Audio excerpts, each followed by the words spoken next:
compassion for the sake of this assembly and all living beings. Please grant the wonderful Dharma wheel to teach us how to leave suffering, attain bliss and birth and death, and quickly realize non-birth.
The unsurpassed, needy, profound, subtle, wonderful Dharma in 100,000 million eons is difficult to encounter.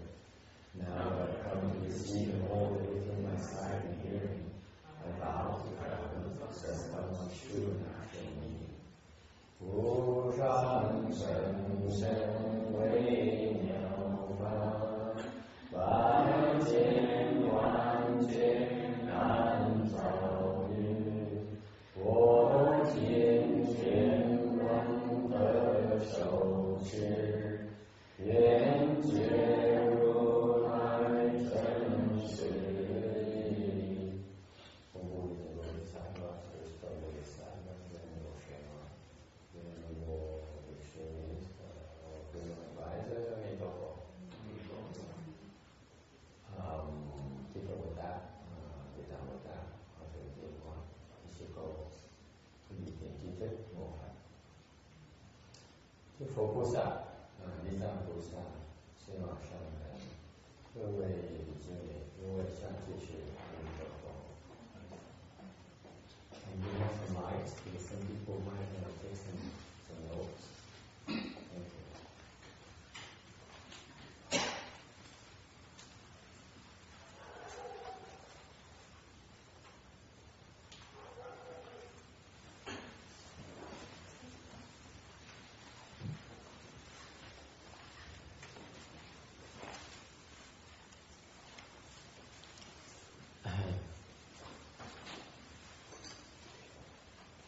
Don't be alarmed by the slide. Đừng ngại cái màn ảnh, tại vì chưa chắc là nói chuyện về cái kinh Địa Tạng ngày hôm nay. Mỗi lần mở ra thôi, chứ còn làm cảnh cho đẹp thì thôi, chứ mình hỏi nhiều quá, thành nên bây giờ mình giảng kinh. It's more like an alarm because the last couple of nights we had just been too busy talking back and forth, so we didn't have time to go into a lecture. Oh, there you go. It's a man with all the questions back again. Cái ông hỏi mới có buông trở lại. Số tối hôm qua ông tới là ăn, bữa nay ông tới một bữa nữa. Rồi, we might as well turn on the projector. Tháng ngày là không cần cái này là không cần là cái màn ảnh nữa đâu. No, we need to show off the projector. Yeah. The short projector, specifically speaking.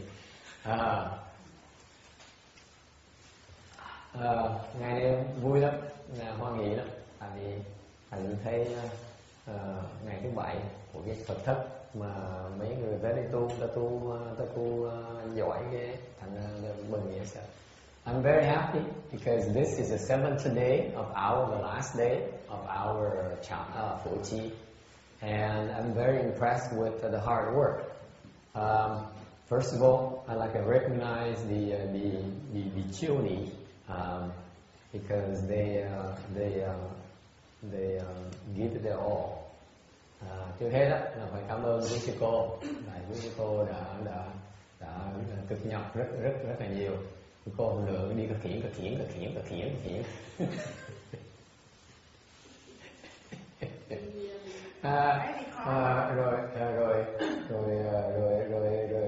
thì sao nó đụng mà té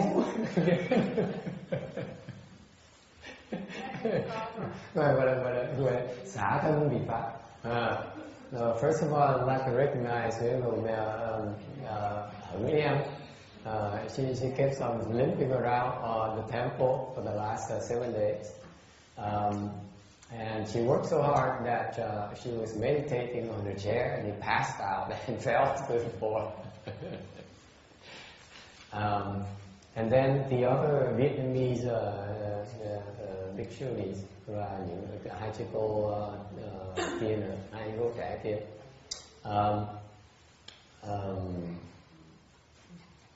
mấy người này là tu rất cao lắm, mà lần đầu tiên họ tu thiền thất theo cái phương pháp mà của mình, thành ra họ giỏi. Nhất cái sư cô cao cao đó, cô gõ tay cô không biết bơi lội chưa. And the two Vietnamese bhikshunis who are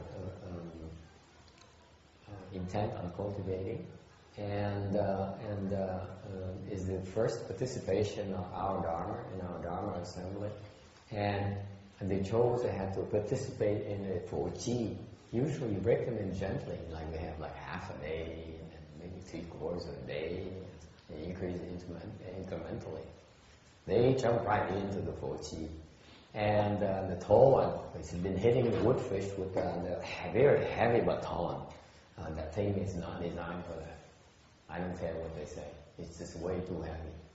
And to the point where the arm really hurts.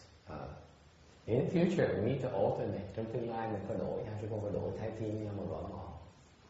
Những cái loại mỏ mà to, tập nhỏ to, tập cho nó quen. And I'm proud of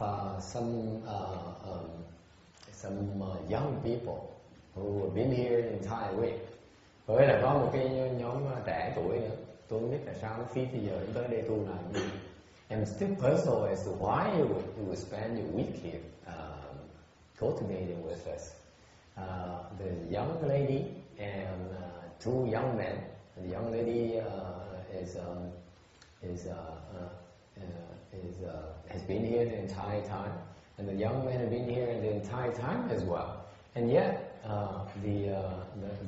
the boys, if you don't mind me calling them like that, really have no men's quarters. Therefore, they're here in the Buddha Hall during the day, and at night either they sleep in the Buddha Hall, sit sleeping, or if they can't take it anymore, they go out to the parking lot and sleep in the cars for 7 days. So by now, if you smell anything at all in the Buddha Hall,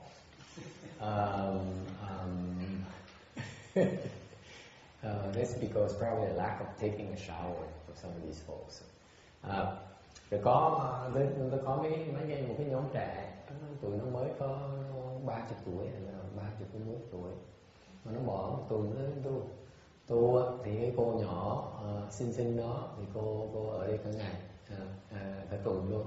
Còn hai cậu trẻ thì ở đây cả tuần, thì mỗi ngày thì ở Phật điện, xong ban đêm thì ngủ Phật điện là phải xếp bằng, cái ngủ ngồi chứ không được nằm xuống, không được duỗi chân ra. Tôi có cái quy củ đó chứ đâu có lộn xộn được. Rồi xong tụi nó tối nay nó ngủ nó chịu không nổi, cái nó chui ra ngoài xe, nó cũng gà ngoài xe. And then there's some diehards as well, like Wu Jing. She thought she'd come here for a day, and she ended up staying for 3 or 4. What happened? Rồi có một cụ này, bà tính tới đây ở một ngày thôi, bỗng nhiên Bỗng nhiên bị dụ sao mà ở đây 3-4 ngày liên tiếp luôn. So what happened? Wuchi? Why did you stay? 因为感觉很好，所以以后感觉很好感觉怎么样？感觉怎么样？感觉怎么样？得到训练，修行很好，很好。虽然是很痛苦，不过还是感觉很好。Bà nói là ở lại tại vì muốn bà tới bà chơi vậy thôi, bà tới bà là khó tính lắm, bà được cưng lắm. Cái gia đình bà cưng bà dễ sợ, chị em bà cưng bà cũng cần gì họ lo cho hết. Rồi mấy cháu nó rước bà về nhà ở, nó cung phụng cho bà. 2 đứa trẻ nó dễ thương lắm, nó có hiếu dễ sợ, nó biết mẹ nó thương chị, bà là bà chị của mẹ tụi nó, thành nó rước bà về, nó ở với bà, cho bà ở với tụi nó cung hành phụng. Cái bà là bà sướng lắm, cái sướng phố là bà sướng ở cái số bà sướng.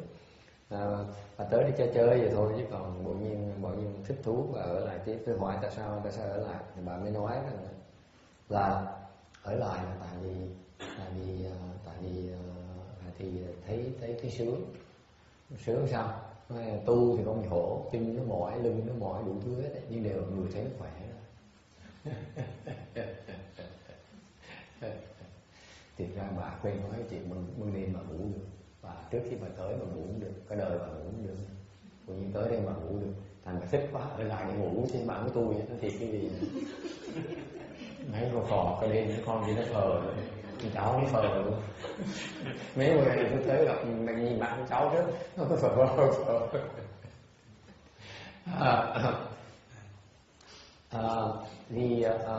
I talked to Ruching, my disciple. She's in her 60s, and she's the aunt of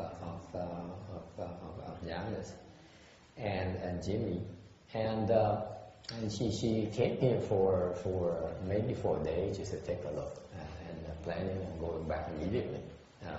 But she came and then she stayed until today, so 3 or 4 days in a row. You know, the temple is very cold, and we work all day, and she keeps up with us.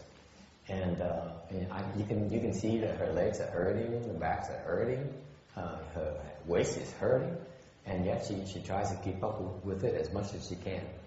Why? So I asked her, why are you doing this? And she said, it hurts a lot, but it feels good. and that's why she's staying. Between us, okay, I feel that she's staying because she can sleep. She has her entire life. She has insomnia. And when she came here to stay overnight, she could sleep for the entire night for the first time. And she was snoring like crazy. And poor Janice. Okay, this part, don't have to explain this part. Poor Janice, in the morning I look at Janice and her face is like all blanked out. I mean, she didn't get any rest. Poor Janice. Anyway, and then there are a few ladies who came in and stayed for some time as well. So I'm happy that you took advantage of the opportunity to cultivate. That's wonderful. Why do we cultivate? Tại sao mình tu?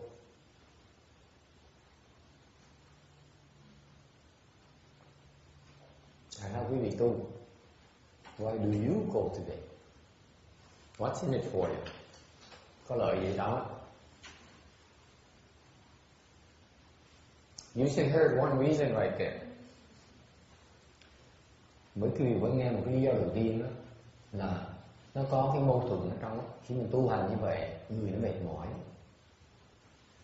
You see the first reason right there for cultivation is that when you cultivate, the body, you pay the price with your body's comfort. It hurts. Okay, no two ways about it. When you cultivate Mahayana, when it doesn't hurt, then it's rather too light duty.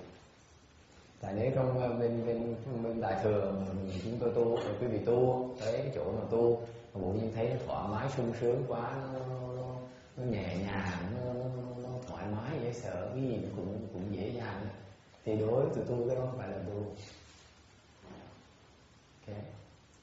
Như bên cái thứ phía bên Tây nó có cái chỗ mà cái đạo tràng lớn thì lớn, cái cuối tuần họ tới là ở tuần rồi tu với nhau, là tu thiền ổn, rồi tu thiền trà, rồi tu đàm thoại, tụng lá, rất nhẹ nhàng sung sướng. Đối với tôi là giống tới hotel, tới resort chơi một tuần thì thôi, xong đi về thôi, chứ còn chả có lợi gì đối với tôi. So there is a particular place in France where people go there, and it's very popular. I'm told that in the summertime, like lots of people go there. And a monk who stayed there for several months told me he's very curious. So he started counting the people, and he told me personally, he said that this guy at this temple here, just for 3 months in the summertime, people rotate in and out. They go there, stay there for a week, and they bring their own camping equipment, they bring their own stuff, and they stay there for a week to do what? They practice hugging meditation. They hug each other. Men and women hug each other. Women as well. Men as well. It depends on your preferences. If you're a different kind, you're also encouraged to hug the tree as meditation. Okay? So this is my colleague. He was staying there several months. He said, I was walking around, and there's this nice-looking young lady coming over. He said, Master, can I practice my hugging meditation with you? And he said, no, there's a tree right there. He's very looking around. And to me, these places is very pleasant. It's like going to a week to a resort, and you can have all kinds of fun with the opposite sex and so on. But it's not really cultivation. Okay? Cultivation is hard work. Okay? My teacher says, what is cultivation? Cultivation is củ cúc. Thầy tôi dạy nói là cái tu hành là gì? Thầy tôi nói tu hành là cái khổ công. Cái nói tu mà không khổ không phải là tu. Yeah, there's a question here. Is the temple near Bordeaux? I don't know the temple. It's something called the village of the something like that. In the village, yeah, something like that. It's only one, but now everyone is duplicating him, including down here as well. They're organizing those one assembly, and they do similar kinds of things as well. So it's a really popular formula. Cái cách họ làm việc hay lắm, họ tổ chức hay, họ khéo léo. Thì cái đó là cái pháp thi gia, đúng là pháp luân của Đại Thừa. They're very successful because it's a worldly dharma. It's marketing. It's not Mahayana. To me, it's disguising it as cultivation, as some sort of sensual pleasure pursuit. I really look down on that. I'm not saying that it's bad. I'm saying it serves the market needs. There's a need for it. That's why lots of people go there. My colleague said he counted these people, and looking at the receipt they have, they make at least $1 million every single summer through the camping alone. Very successful. Mấy sư cô biết rồi, họ biết họ thành công lắm. Bên khi họ làm như vậy, họ cứ đi vô đi ra, xong rồi họ đem tới đồ, họ tự động đem đồ tới, họ camping ở ngoài trường trời ấy. Chứ không cần xây chùa, có xây nhà cửa ấy. Họ đem đồ tới, họ đóng trại ở ngoài người đời ấy. Rồi xong suốt ngày rượt nhau, vui chơi với nhau. Tới từng tuần như vậy. Thì cái ông thầy bạn tôi, ông mới đếm, mấy người đã tới, tôi tò mò, ông đếm, thầy có biết không? Một cái mùa hè như vậy, họ thu vào hơn $1 triệu. Mỗi năm mình thử mình thấy $1 triệu mình xây chùa. Okay, so going back to the point, why do you cultivate? Okay, let me finish my point. First of all, it's hard work, it's hardship, it hurts. Okay, it's very tiring. Thứ nhất là nói xong cái ý này. Tu á, cái phần tu, cái khóa tu này. Thứ nhất là mệt mỏi dễ sợ. Nhưng đều trong cái mệt mỏi đó, có một chuyện lạ nó xảy ra. Within the tiredness, within the you're being pushed to the limit, something wonderful happens. Chuyện gì xảy ra? Okay, now today I have a bichioni who is very good with the medicine, so I'm going to put her on the spot. Ngày hôm nay tôi có một sư cô rất giỏi về cái thầy thuốc. Bên Việt Nam cô nổi tiếng là thầy thuốc nổi tiếng. Tôi bữa nay tôi hỏi sư cô một tí. Hey Danny, I'm going to need you right now. Okay, go around for people to see your neck. Go where? Yeah, go around so that people see what you have. Really? Yes. Let him touch it. You didn't tell him afterwards it's contagious.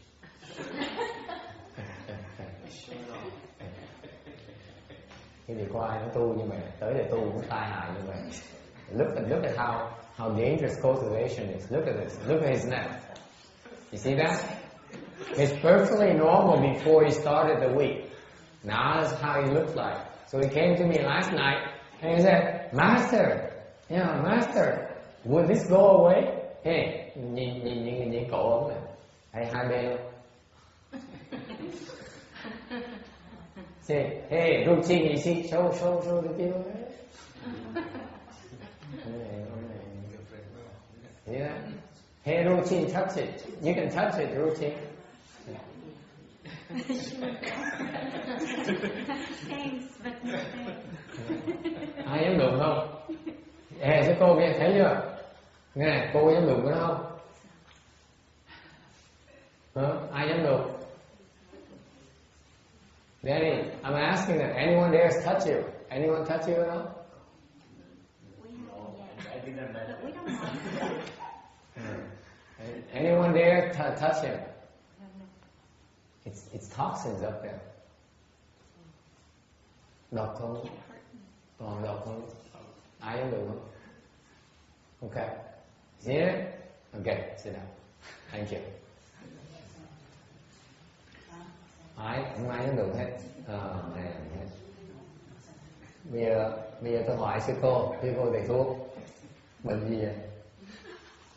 So I'm asking my medical bhikshuni, what is his problem? Nói bệnh gì vậy?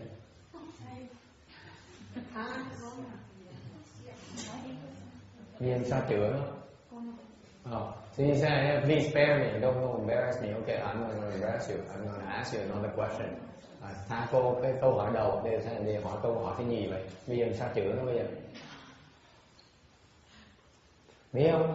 Nó tới nó nói tôi, trước khi tới cổ ống sạch sẽ, sáng của đẹp đẽ. Bây giờ bữa nay về gặp cha mẹ hỏi cổ bây giờ sao nói họ bây giờ? You know, he came to me and said, you know, I was fine before we started, and now I have to go home and face my parents, and I wonder what happened to me with this cultivation thing here. What to do? That's why I want to ask her to fix it for you right now.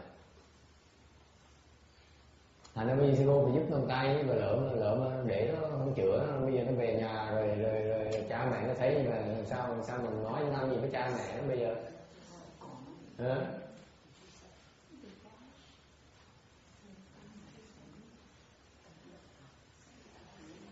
Nó phải đây không, nó còn trên vai nữa. It's not only here, you see, it's also on the shoulders as well. Cái đó là cái triệu chứng gì sư cô? Tôi tò mò chứ không phải tôi chọc đó. Tò mò triệu chứng gì vậy? Bệnh gì vậy? Bệnh gì vậy? Không có tưởng hay trong cái con quan sát nữa. Cô phải bắt mạch nha.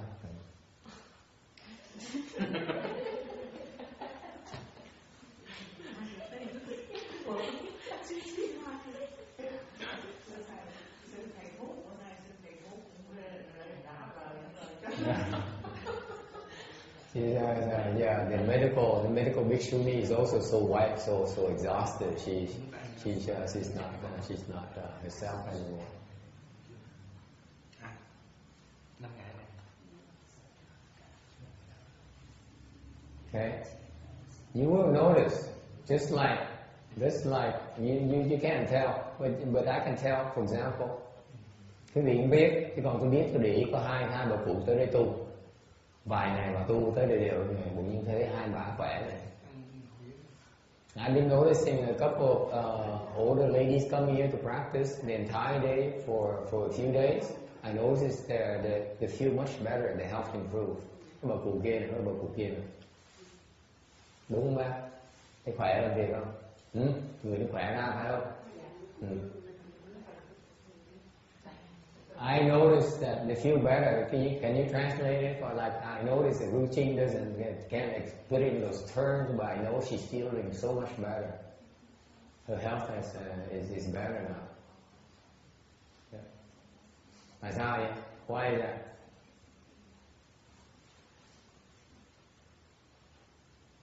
Khi mình tu như vậy, khí nó thốc lên. What happens when you cultivate like that? Your chi is flowing a lot stronger throughout your system. Okay, and is unblocking your blockages inside your body. Khí nó chạy mạnh như vậy thì nó đã thông mấy cái chỗ cái huyệt đạo nó bị nghẹt, chỗ nó bị nghẹt, chỗ nó bị.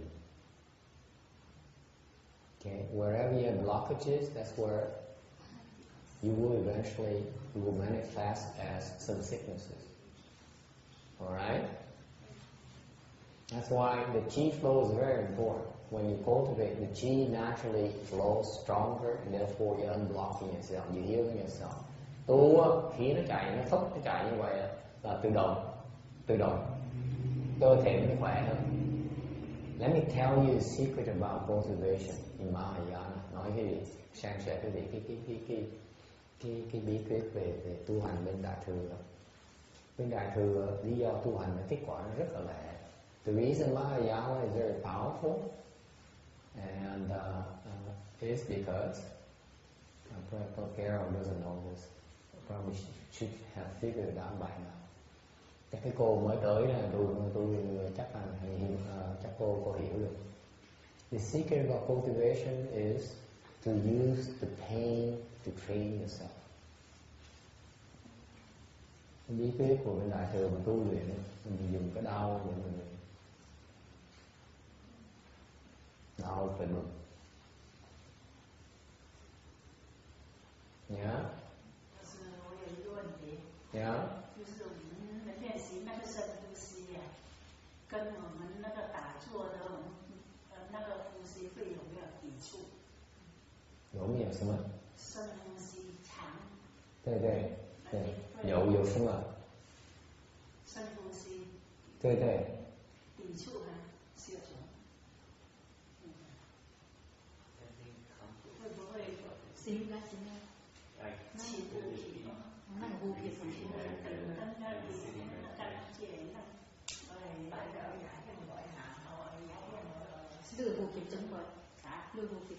，What does she mean by that? Translate for me. Don't try to make me understand.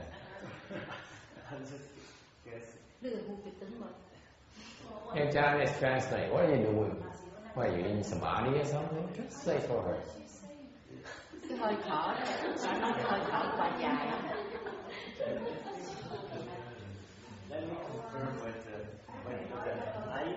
nó đang luyện cái hơi thở cho nó dài, nhưng mà quỳ lên quỳ xuống đại có ảnh hưởng gì không? Khổ hỏi thầy. Quỳ lên quỳ xuống sao? Quỳ lên quỳ xuống có ảnh hưởng cái hơi thở dài ảnh hưởng không? Đã đang luyện phu khắp mà hơi thở dài. Bà đang luyện hơi thở dài là sao? Bà đang phu khắp, đang luyện. Lúc đang niệm á. Đang luyện cái hơi thở vô. Mấy cái người Tàu nói cái giọng cái âm thanh nó cũng lạ, tôi nghe cũng rõ. Bởi vì nhiều khi thầy nói tiếng Việt đó, đâu con nhiều khi con nghe mà con không hiểu. Con hiểu mà cái lóng nghe hoài mà nghe cũng không hiểu. Chửi lại, chửi Tàu chửi thầy. Mô Phật. I have a hard time understanding. I said, you Chinese people you speak Vietnamese funny. And then the Chinese lady came back, got back, and she said, yeah, I listen to you, I can't understand you either.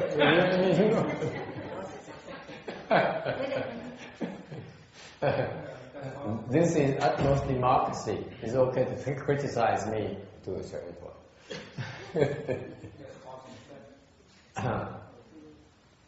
So, have you checked with her, make sure you understand what she's asking before I answer her?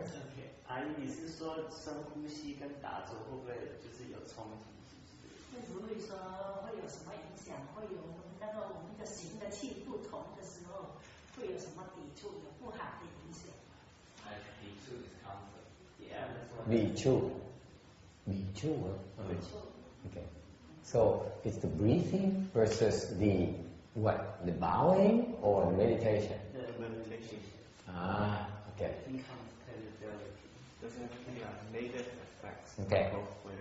Câu hỏi á là câu hỏi này là bà chú ý cái hơi thở bà nó dài, thành là bà hỏi là nếu mình thở dài như vậy với lúc mình thiền nó có cái sự tại mình thiền mà niệm Phật mà cái chí mình muốn phá nên là thiền niệm Phật mà nó có cái sự mâu thuẫn gì với nhau không?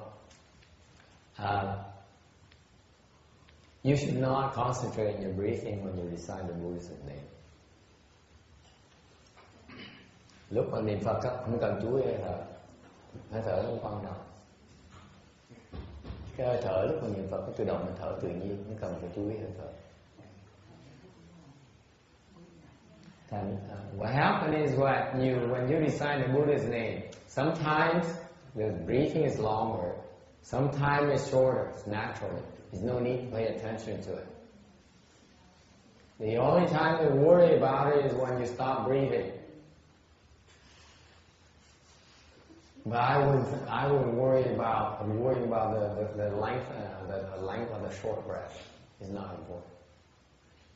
What happens is if you concentrate on your recitation, your breathing becomes natural. When you do your breath, whereas if you concentrate on your breathing, then you're meddling with your breathing. Lúc mình niệm Phật á, không cần chú ý hơi thở. Lúc mình niệm Phật á, tự động hơi thở nó ngắn là dài nó không quan trọng. Nó tự nhiên mình thở tự nhiên thôi. Tại vì nếu mình không thở mình chết, thì mình phải thở. Đâu cần đấy. Mà cái gì thấy mình tu có 7 ngày rồi chưa ai chết nữa. Hey, routine. You know, people here quoted for 7 days already, no one died yet. Why are you worried about breathing? Hả? Yeah. Tu có 7 ngày chưa ai chết mà. Mấy sư cô còn sống nhe ra. Không sao. Họ cũng từ gốc họ cũng từ quán hơi thở, nó không quan trọng. Mình chỉ niệm Phật thôi, nếu mình chú tâm cái niệm Phật đó, tự động mình thở tự nhiên. Lúc nó dài, lúc nó ngắn nó không quan trọng. Cứ thở thôi, thở tự động như vậy, không cần đâu, không cần quá. Lúc mình làm như vậy thì nếu mình chú ý hơi thở, cái tai hại chú ý hơi thở, mình bắt đầu mình điều khiển hơi thở mình, có khuynh hướng điều khiển hơi thở mình, nó không tốt. Nó tự nhiên, cái pháp môn niệm Phật nó rất là tự nhiên, mình làm một chuyện thôi, là niệm Phật thôi, cái gì nó xảy ra nó sẽ kệ nó. Okay. The recitation Dharma door is very wonderful. It's simplistic. You only do one thing. You recite the Buddha's name. That's it. You don't have to you don't have to worry about anything else except your leg pains, of course. Tôi nói chị lo niệm Phật nó hay chỗ mình chỉ chú tâm một chuyện là niệm Phật thôi, không cần phải nghĩ chuyện khác á, trừ cái chân nó đau. Okay. Does that answer your question? Is it clear? 听得懂吗？听得懂，不过呢，是不是长期以来的？长期以来的习惯，所以我要慢慢的改。慢慢的改。You should not worry about your breathing. You should only concentrate and recite the Buddha's name, and everything will take care of itself.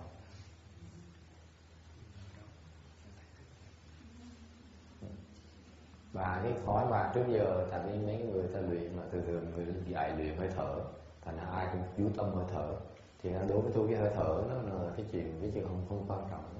nhất là mấy cái gốc người này là gốc đường võ, thành tụi nó kẹt hơi thở, nó bị kẹt vào cái hơi thở. Mấy võ sư chuyên môn, mấy tụi luyện võ, xin lỗi, mấy người luyện võ thì họ gọi là hô hấp vi yếu. This is the martial arts approach where they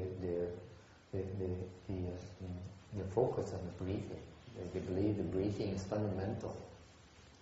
I tell you an example. I'll give you a funny example. I digress like crazy because I'm just talking. Okay?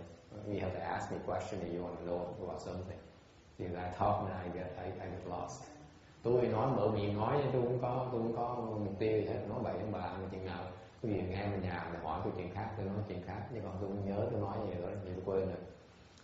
Chúng tôi có cái người luyện võ, nó gọi là đại cao thủ. Once I have a martial art who is very high level. He's probably one of the highest level martial artists I've seen out there. Người này, võ người này, tôi có thể nói là cao nhất tôi gặp ngoài kia. Không có người nào cao hơn người này. And he likes to come and test me to see where he's at. Ông này biết là tụi tôi dân tu luyện, học đò tiên hóa, thành ra ông biết là tụi tôi có cái pháp công luyện riêng tụi tôi. Thành ra ông ta thay tới gặp tôi thử. So he would often come over to my place to test me out. So he come over and test me out and say, oh, he's no good. He's too low. Ông tới thử thấy mà trình độ này còn thấp quá. And then he would, and then later, periodically, he would come back and test me again. Yeah, it's still not my match. Lần sau tới thử tôi lần nữa, còn thấp quá. He kept on doing that. One day he came to me. Bữa kia ông tới cho ông dở cái trò tôi bị thử tôi làm. So one day he came to me and he tested me, and then I didn't do anything. So we started sitting there and talking, and then suddenly his face became black, all gray. Thành ra tôi thử tôi mà không thấy gì hết. Cái bữa công bên ngồi nói chuyện tiếp, ngồi uống trà nói chuyện tiếp, hai bạn con già thì ông bỗng nhiên nói chuyện khoảng chừng tiếng hôm sau, ủa tôi nhìn cái mặt ông ấy, ủa sao mặt ông nó xám vậy, xám xịt vậy. So I looked at him and said, how come your face is so gray? What happened? Really? Ông nói, ủa vậy hả? Mặt tôi bị xám. Something here. I said, yeah, my face is all red. And he said, and he's immediately checked, and his face was like, he was frightened out of his wits. Đó, ông sợ dễ sợ. Tại vì ông mới biết rằng sau ngồi chơi với nhau một tiếng rồi nói chuyện tầm bậy tầm bạ thôi, ông biết rằng ông thở không được nữa. Tụi nó luyện võ mà, võ là hô hấp vi yếu. Cô có nghe có hiểu hô hấp vi yếu hay là gì không? Không thở không được.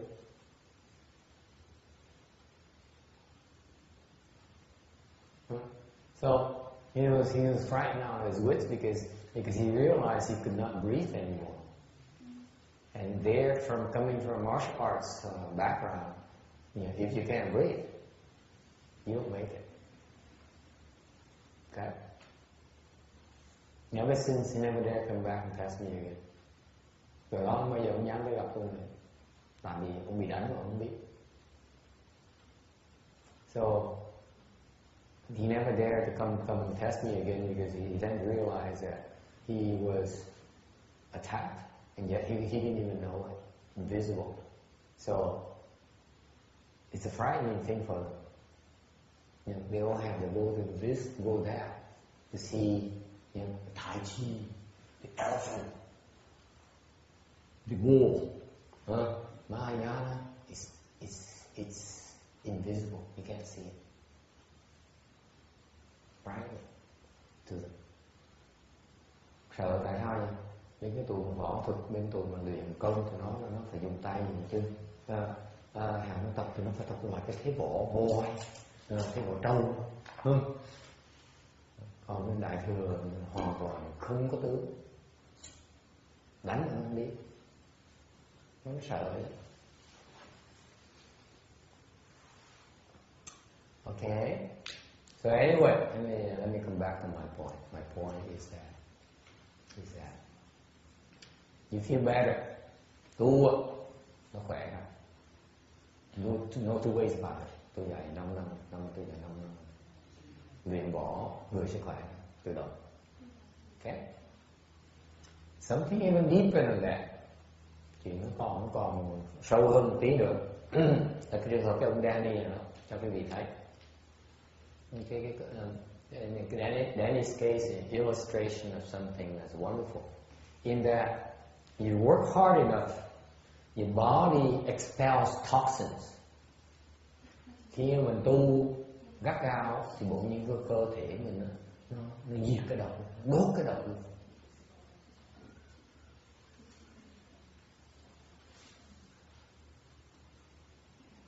The body destroys the toxin inside. That's part of Kung Fu. And whichever part of the toxins that it cannot destroy inside of your body, it expels it out. Những cái khí, những cái độc khí, những cái độc trong người mình đó, mà nó không mà mình không đốt được á, cái khí mình chưa đủ sức mà đốt á, thì nó đẩy ra ngoài. Okay? Thành ra nó là một phong như vậy. That's why he has the rash on his neck, his toxins coming out. Have you heard it explained like that before? Có bao giờ nghe người ta giảng cái gì như vậy không?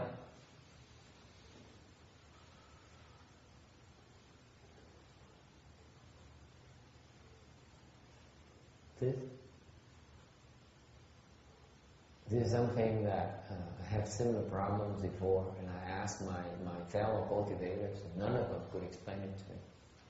Biết của tu, những người mà siêu huynh tôi, những người đồng tu tôi hỏi những vấn đề này, họ trả lời tôi không được. Không ai hiểu.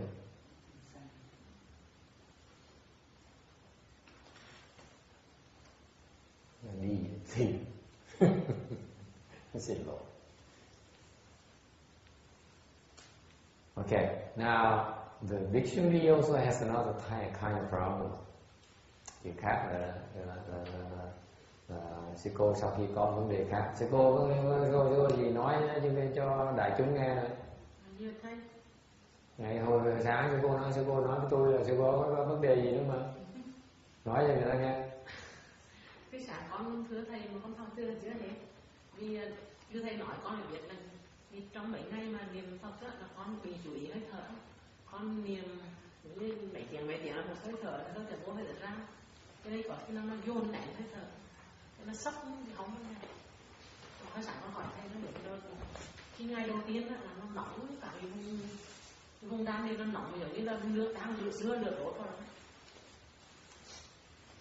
Thì con cũng tưởng là con luận theo đóng ý, con nói là cái hỏa cái hỏa mình muốn nó đánh cái quân hỏa trên này, cho nên nó chống nhau gây đau tay nó không phải.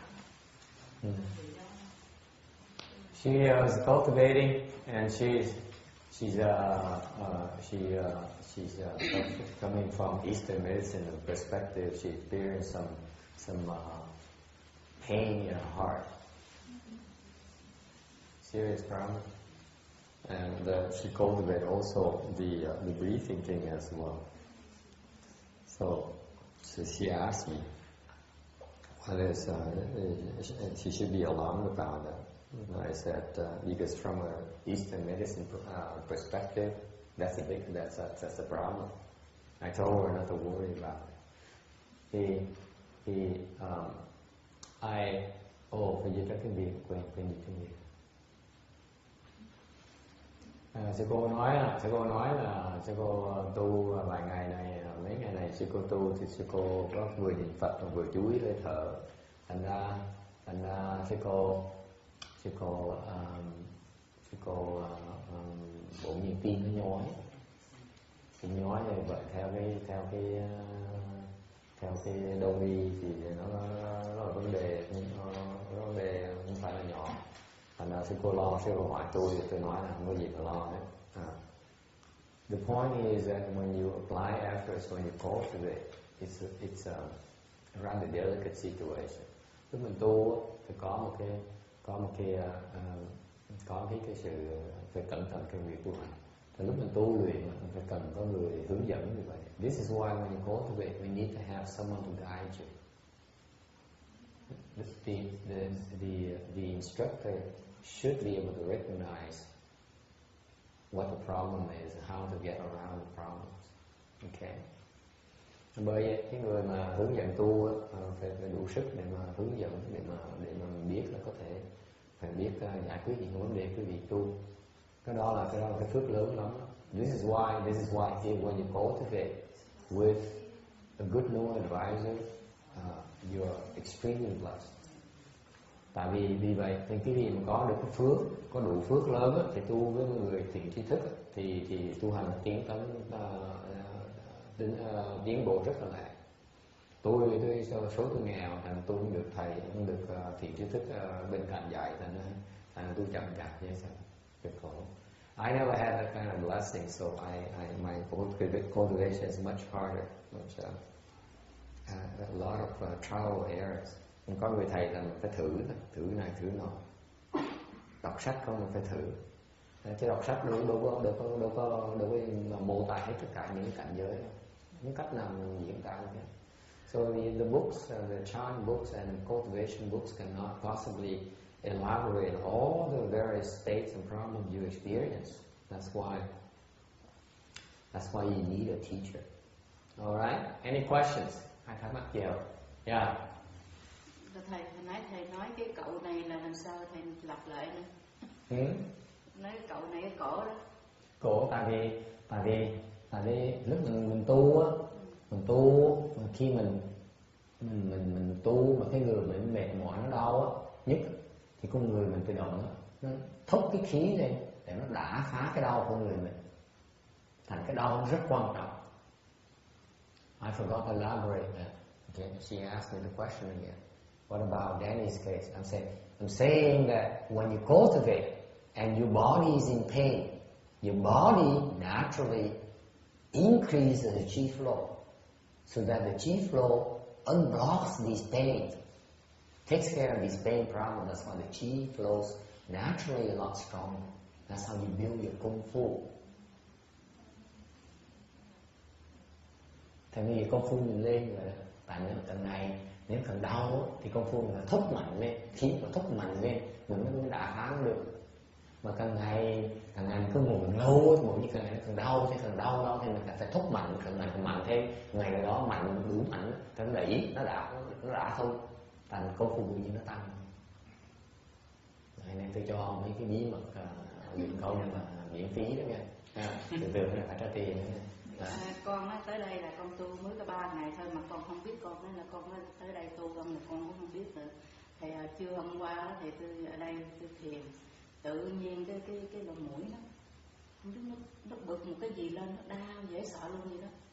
Cái tôi đứng lên, tôi đi đứng ở đây, tôi móc cái chai dầu tôi xức cái mũi nè, đêm hôm nó về nó đau. Nó đau quá chừng nó tôi chết mẹ biết sao. Mà cái lỗ mũi con nó bệnh 10 mấy năm rồi đó, mà bác sĩ nó không có trị được nữa. Cái mình mắc cỡ lắm không ạ? Cái tôi lại tôi móc cái chai dầu nè, sư cô ngồi vậy đó, tôi móc cái chai dầu tôi xức cái lỗ mũi, xong nó ra cái mùi mà nó hôi dễ sợ luôn, nó thúi dễ sợ luôn. Thúi mà không? Tôi biết. Hôm qua là chưa hôm qua tự nhiên nó chảy mũi nè, cái bệnh cái mũi này bác sĩ chữa không được. Nó biết cái này là mới hôm qua thầy này nói con mới dám nói chứ con không nói vụ này. Tôi cũng bị cái bệnh đó. Đang tìm nữa. Nè, tôi cũng bị cái bệnh đó nên tôi biết. Cái xong không ai chữa được hết. Bác sĩ chữa cái đó. Cái xong cái hôm qua đó. Mấy thầy mới có bệnh nhiều đó. Mình mấy thầy mới có nhiều. Hôm qua ngồi đấy chảy mũi hoài tôi nghĩ nó kỳ quá vậy. Mà mình đâu có biết nó tới đây mình tu cái gì đâu. Tự nhiên nó ra như vậy cái mình mà nó ra cái mùi nó hôi mà tôi sợ kế bên ta hửi chúng mắc cỡ quá. Là thuốc không có mình ngửi thôi, không ai ngửi được hết. Nè, quả ngân đừng có lo. Tôi biết rồi. nó hôi nhưng mà cái của mình ngửi cho người ta ngửi gì không sao. Sợ cái bí mật là giữa con ân với tôi thôi. She said that she practiced for 3 days here, and so she was meditating, and suddenly her nose hurt so much. So she stood up immediately and went over to her very and got some of those Asian ointment, lotion, something, put it on her nose. And normally it hurt. So also she started secreting some nose stuff, and it stinks. She's very embarrassed about it because she figured that she doesn't want other people to smell it. So I said, don't worry about it. I have the same problem. It stinks like hell, but only I can smell it. No one else can smell it. So her secret stays with me. Okay. Now let me explain to you. So this is the reason why. This is the reason why when you cultivate, when you practice, do not be afraid of the pain. Thành lúc mình luyện công đó, đừng có sợ cái đau. Cái đau mình giúp cơ thể mình là nó đả thông những cái bệnh hoạn của mình. Because the pain forces your body to take care of it. So the chi will flow naturally stronger, and therefore you will heal yourself naturally. This is the secret behind it. Okay? Any questions? You heal yourself when you cultivate, period. Because let me tell you, the problems that our body is riddled with sicknesses. Nói cho mình biết, cái thực tế như vậy này, cái cơ thể mình đó, là một cái chỗ bệnh hoạn, nó còn tệ hơn nhà thương nữa. Tell you, your body is worse than the hospitals. Mình chết, we're dying. No two ways about it. If it's not the case, then why did you see all those plaques right there? People are dying. That's the proof. We are dying. We're all dying. So if you cultivate, you are slowing down the aging and the dying process. You heal yourself. You healing your sicknesses. Những cơ thể mình nó chết, nên khi mình tu thì mình tự chữa bệnh đó. Mình kéo dài cái mạng sống mình. Quý vị biết. Also, hang on.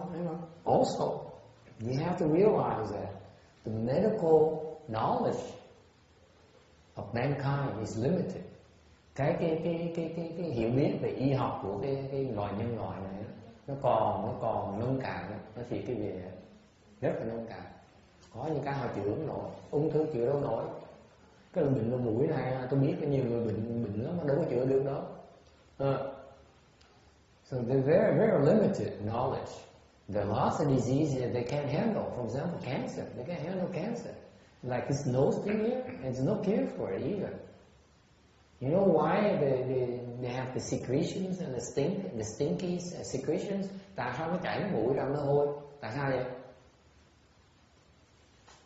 Cái khí độc ở trong. Nó đẩy ra. Chứ mấy bữa dài này con ngồi thì con ngồi chơi vậy thôi nha, ngồi chơi vậy thôi chứ mà ngồi đó mà vọng tưởng về cái chùa bên kia, vọng tưởng ông thầy bên kia rồi. Trời nó đau tới tôi không thể nào được tôi nói với sư cô nó đau tới sân lên. Mấy sư cô tôi trời ngồi sao nó đau tôi cũng sân lắm. So the secretion is due to the fact that she's expelling all those toxins. Actually, let me be blunt with you. She's killing them. Tại sao nó chảy ra vậy? Nước nó chảy ra vậy? Nước mũi nó chảy ra. Nước mũi chảy ra tại vì bạn nó giết rồi nó giết cái tuổi mấy tuổi bệnh hoạn đó.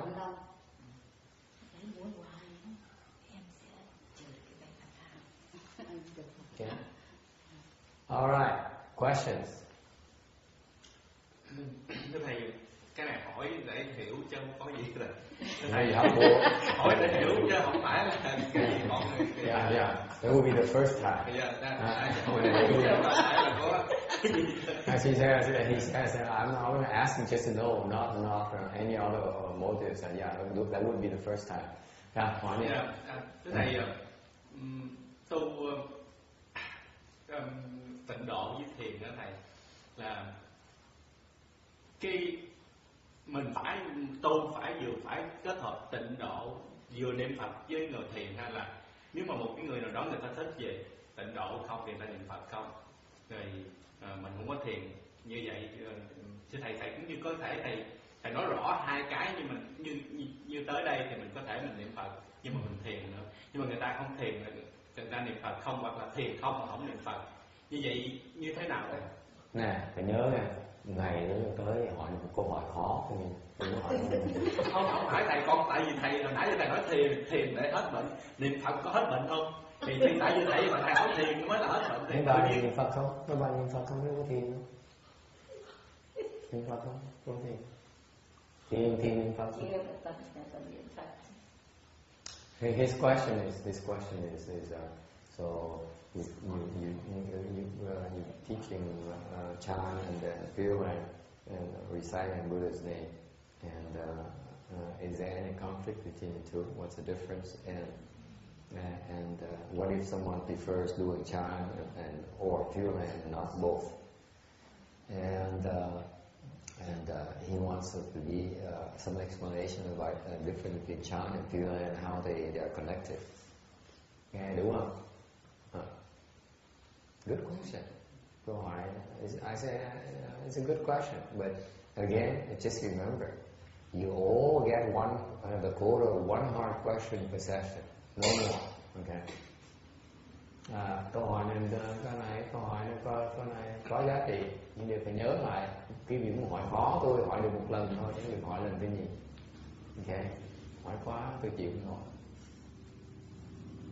Lúc mà tôi học pháp, có mấy thầy mà giảng hồi pháp, tôi làm sa di, mấy thầy tới giảng trong chùa, là không ai người ta giảng hãng sao giảng mấy hãng mình thảo phá bất tuyệt, rồi giảng cái này sợ sư Phật hay sợ, xong rồi giảng tới rồi còn 10 phút, nhìn hồ 10 phút, qua có câu hỏi không? Hết giờ rồi nghe, có ai hỏi? So when I was a shaman and people come to our temple, and the big shops come to our temple, they explain sutras and so on. They elaborate on the sutra principles, and it's a really wonderful sutra, the meaning of the sutras, and then they wait until the last 10 minutes, and I say, any questions? Remember, we only have 10 minutes left. We are different. I'm trying to explain the first slide of the sutra here for today. Còn mình đây là khác, mình đây là mình cố gắng mà giảng kinh Địa Tạng này, làm sao không có duyên này. Mỗi lần đem kinh mà giảng, người ta hỏi trái, hỏi phải, hỏi trước, hỏi sau. And every time I try this sutra in particular, people ask me a question from the left, or from the right, from behind, from above. It is strange. Okay. So what's the chant and Pure Land thing? Thiền với tịnh độ nó khác nhau. Sư cô nghĩ sao? Sư cô Liên thiền tịnh độ khác nhau nào cho sư cô? Đừng có ngu gật cô. Khác nhau thế nào? Tu 10 tháng phải hiểu chứ. Người ta hỏi.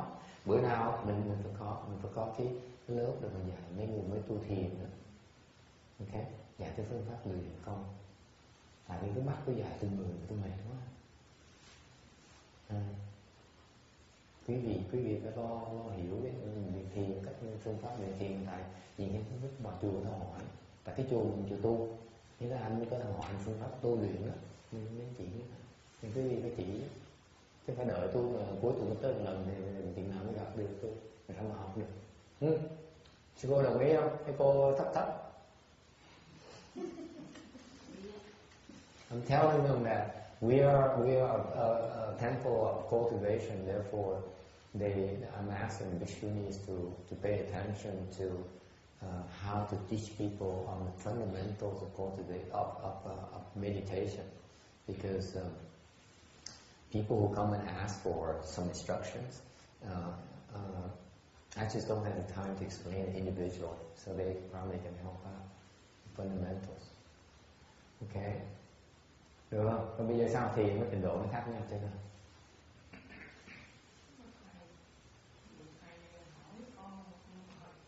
Nói chung mà trước vài năm thì con cũng khao khao bất tiện. Khao khao bất tiện thì giờ con thấy nó chỉ là một món lý thuyết. Bây giờ con không muốn nói. Không nói luôn thì khao khao bất tiện là nói lý thuyết. Cô gần ngày tu, cô gần ngày cô cần lười. Lúc trước còn nói, còn trả lời thao thao bất tuyệt. Bây giờ nói là cái con vô có con nói chuyện, được có thầy nói. She said, I'm asking her for her opinion, and he said, you know, before I could elaborate on this because I read about it, and I read a lot of books on China, and a lot of books on Finland, and it took me all day talking about it. And now I don't dare talk about it anymore because it seems like all of it is lots of theory, it's not practice, it's not real practice. And I said, you are regressing. The more you cultivate at this temple here, the more lazy you become. Everyone you ask a question, you say, no, I don't know. You go ahead and explain that to the master.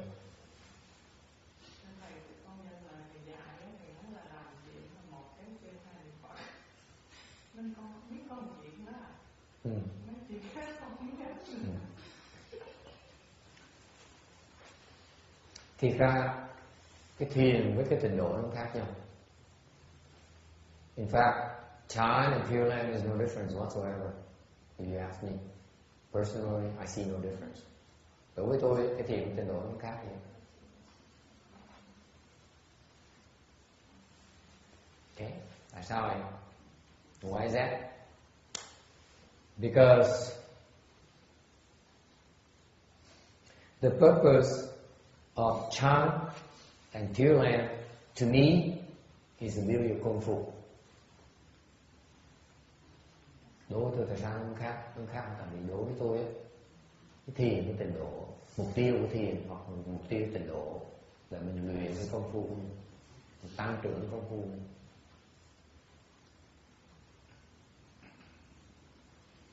Okay? If your purpose in cultivation is to increase your Kung Fu, để cái mục tiêu của mình khi mình tu luyện là mình tăng trưởng cái công phu mình, thì cái thiền hay là hai cái trình độ hoặc là mật tông chỉ là một cái phương tiện thôi. So, if your purpose is to increase your Kung Fu, then Chan or Pure Land or Secret School for that matter, it's just an expedient. So it's all the same to me. Okay? Now, however, depending on your preferences, you can specialize in one of these things. Okay? Cái cách dùng công á, mặc dù á, nó giống nhau, nhưng đều nó không khác nhau gì đâu. Nhưng đều tùy cái sở thích của mình, tùy cái khiếu của mình có thể chọn một cái đường đi khác nhau. Nhưng đều cái căn bản của luyện công nó cũng giống nhau, hoàn toàn khác vậy. Let me tell you, no matter what path, what channel, what school you want to specialize in, whether it's tantric, like those Tibetans, or you practice Chan, or you practice Pure Land, okay, depending on your individual preferences and affinities, the fundamental of the practice is the same. I.e., it's about what? Nếu quý vị luyện bất cứ pháp môn nào, thì cái căn bản thì giống nhau thôi. Cái căn bản của luyện công giống nhau. Mặc dù nó có cái khác biệt nhau nhà, nhưng mà công thì dùng chú cũng luyện, trình độ dùng niệm Phật để mình luyện. Như bên thiền thì họ có những pháp môn của thiền, tham thọ đầu, có không? Mặc dù cái phương tiện khác, nhưng nó vẫn chung quy lại cái cách luyện đó là một thứ thôi. Okay. So far so good. Yeah. Now, what is the common thread of all these schools? What is the common denominator of all these schools? Mấy cái tông này nó giống nhau chừng nào? Nó có sự liên hệ với nhau chừng nào? Let me tell you. The Chan school is a school that most clearly elaborates on those techniques than any other schools. It has the most writings on that. Đặc biệt của bên cái thiền tông, họ giảng về cái cách tu luyện rõ ràng nhất trong tất cả tông phái. Alright? So no matter what school you practice, whether it's Pure Land or Chan or Secret School, okay, when you encounter during the path of your cultivation, as you progress in cultivation, the Chan school has the most elaborate teachings to describe that progress of yours, better than anything else, better than any other schools. Trong cái việc tu hành như vậy, thì khi quý vị đang tiến bộ trong quá trình tu hành đó, cái đang tiến bộ như vậy, đang thăng lên, thì bên thiền tông là cái tông duy nhất mà họ diễn tả rõ ràng cái quá trình của cái sự tiến bộ mình là sẽ ra sao. Không có cái tông khác nào nó làm như vậy trừ cái thiền tông thôi. Vì vậy cái thiền tông là rất là quan trọng. This is why the Chan school is very important. Okay, let's say you practice the Tibetan tantric methodology, very popular nowadays. Ví dụ, quý vị hiện bây giờ bên phía Tây Tạng mật tông rất là thịnh hành ở bên Âu Châu như bên này. Okay, as you practice these things here, you practice tantric school here. Okay, you have, in order for you to be safe in your practice, you have to check with the Chan school to see where you are.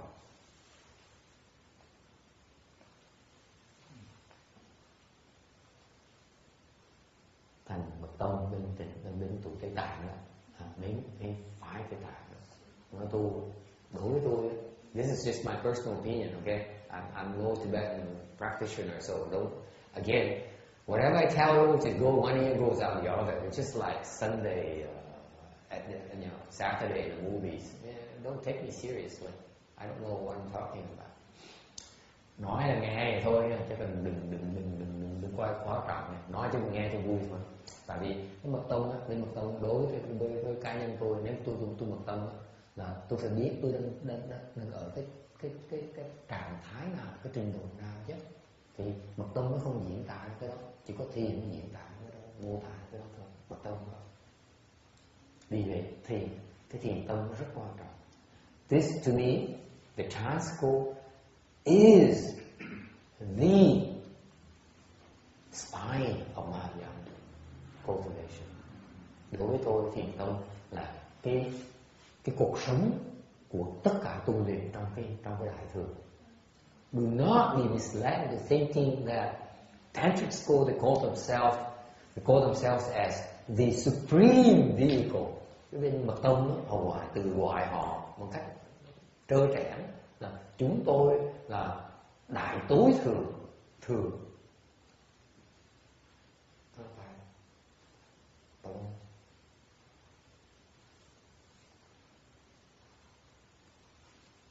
Vì bài đã kéo.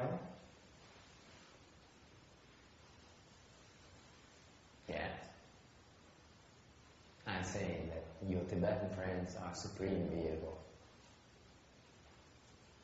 Maybe a few.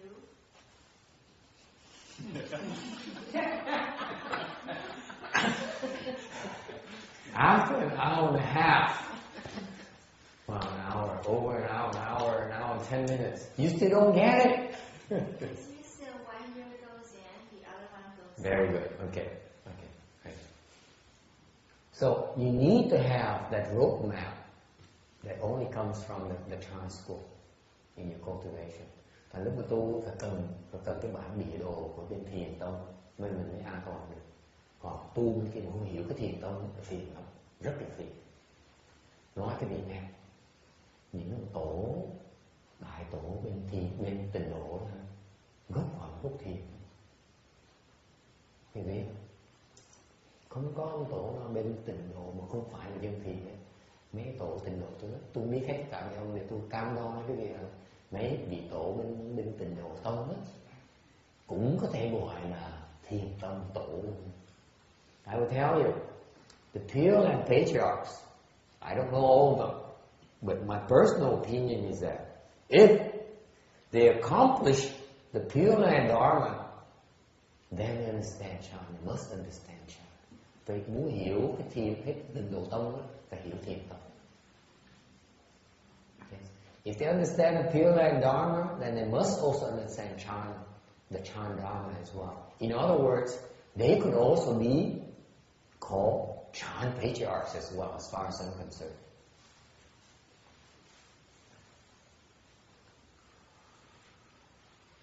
Vẫn còn thét mét.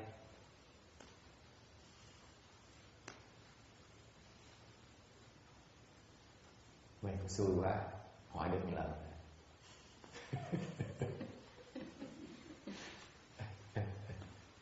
So what's the difference? Tại sao mình tu ở đây, sao mình tu ở thiền mà tịnh làm cái gì? Okay. So I can't tell what I can't tell you what the other temples and the other teachers do. The way I do it, we do it here. Tôi không biết mấy chùa khác mà tu ra sao, còn tụi tôi tu ở đây, tu là đang tập tu thôi. Over here, we are beginners. We are very low level. We are trying to understand more about how to build our功phu. Đang cố gắng tập tu, thành ra cũng không biết gì nhiều. The way we do it here is that what I just talked about. We use the fundamental of our practice is based on Chan techniques, but then we use expedient of the reciting Buddhist name instead of the Hoa Thổ or the breath, the breathing, or contemplating your nose, or you name it. Okay, all those are simply expedients. Okay. Ở đây mình tu sao? Nói cho rõ ràng cái điều là biết tụi tôi ở chùa này, cái chùa này là chùa chúng tôi đang tập tu thôi, không biết gì tu nhiều. Thành ra để cái khái niệm tôi là cách luyện của tôi là cái căn bản luyện là căn bản của thiền tông. Như mình dùng cái niệm Phật chỉ là cái phương tiện để mình luyện công thôi. Okay. Tại sao vậy?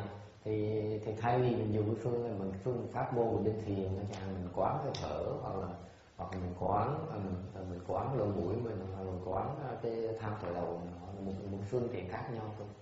Okay.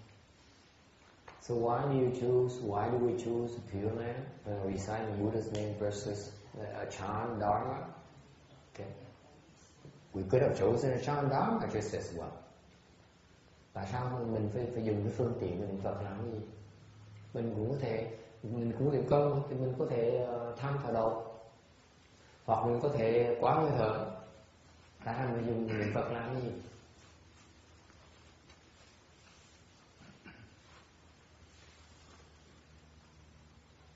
Có âm thanh để dễ nhập định. Nhớ âm thanh. Đâu cần âm thanh, đâu cần Phật đâu. Âm thanh mình niệm Nam mô Chúa Giêsu, Nam mô Chúa Giêsu, mình có âm thanh. Because we use the sound to contemplate the sound. I say no point, because if you only need the sound to use as an expedient for your cultivation, then instead of saying Amitabha, you could say Nam mô Jesus. Works just as well. Works better, actually. You ask me. For days like today and yesterday. Tại sao nhiều niệm Phật làm gì? You kill two birds with one stone. What? Are you that cruel? No, I mean by My God. you get two benefits. You're very heavy killing karma. I mean, this is terrible. Ông nói là giống như giết mình lấy một hòn đá mình ném giết hai con chim lúc vậy. Tôi nói cái nghiệp sát sanh sao nặng dữ vậy? Okay, how do you explain? Because if you use the Buddha, the recitation of Buddha, that's the fundamental of Tịnh Độ, and then use that to build up your kung fu for the chant. So you're having the two benefits by doing one. Instead of using your breath, it's not doesn't bring in the additional benefit than do the niệm Phật. So it's very good. nói là mình lưỡng nhất cử lưỡng tiện, not one word, two words, one stone. Nhất cử lưỡng tiện, one drop is the suddenly shit here. I asked him, I corrected him, I said, it's not killing two birds with one stone. It's like one move and you get two benefits. Yeah. They changed that to pull two asparagus with one movement. One movement. Yeah. I see. Pieces of asparagus out of the ground instead of pull one at a time. You get two. Oh, your labor background, I guess. After Shunuwan, the disciple used to say that kill two birds with one stone, that they changed it. That's what I think. The Chinese have say 一举两什么？两得。Thank you. So one 举是什么？举 is one pull, right? Something like that. It's actually not pull, a move. It could be anything. A move. A move and two. Two. Like a action. More like an action. An action and two benefits. Two benefits. One action, two benefits. The Chinese culture is beautiful. Yeah, so poetic. So is Vietnamese. We translate it from Chinese. Okay. Cultural notes aside. Where was I? Okay, the Pure Land thing. The chanting. Okay. So when people talk about Pure Land and chant practices, it really varies on the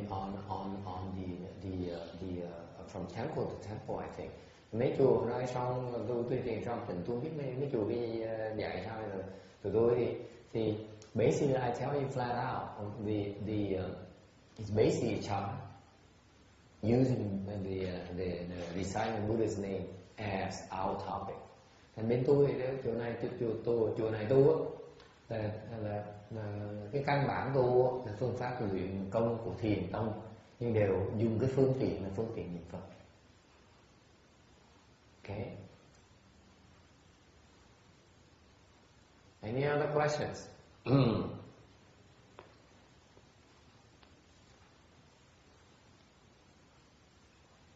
Why did I choose it? Tại sao tôi chọn cái này?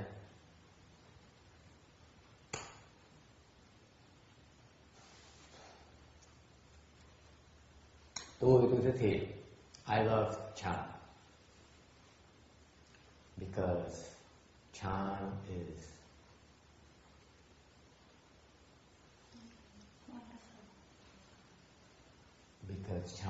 is the most free Dhamma đại đô. Cái lượng thiền thích là tại vì tôi thấy cái thiền pháp môn thiền tông nó giản tiện nhất, mà nó mạnh, nó đi thẳng vào cái vấn đề, nó chạy được thế. I prefer chant personally because I feel that chant is a lot more powerful as a Dhamma. Really, much more powerful because even the Pure Land is still, chant is like this, Pure Land is like this. Cái thiền nó phải đi thẳng, còn cái niệm Phật nó phải đi xéo. but eventually you reach the same goal. Thì cuối cùng sẽ tới cùng một chỗ. Chỗ đó là chỗ gì? What place is that?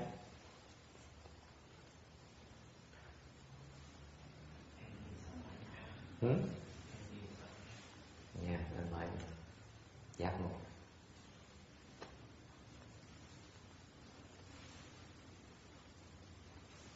What if you don't make it?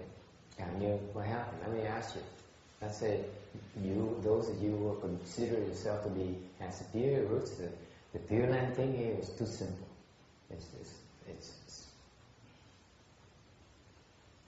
It's not for me because I want to practice the most powerful Dharma law there is.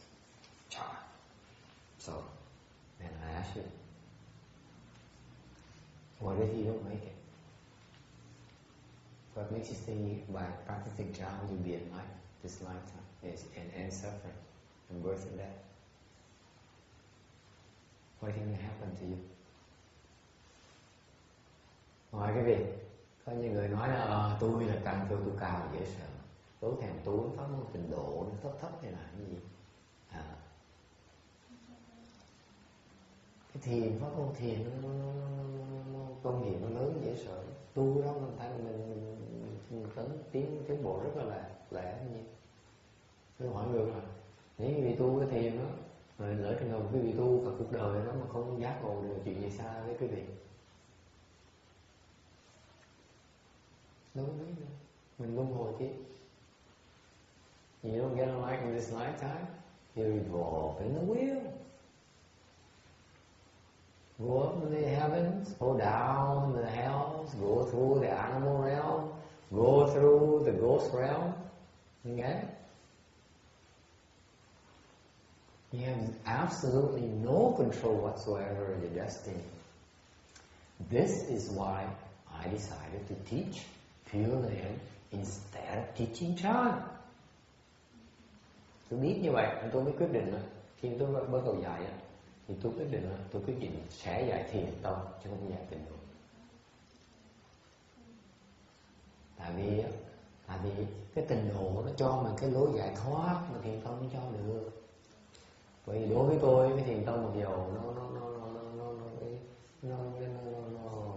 nó lẹ hơn, nhưng điều nó lẹ hơn cho những người có căn cơ cao thôi. Còn mấy người căn cơ thấp hả? Lời không bằng trình độ.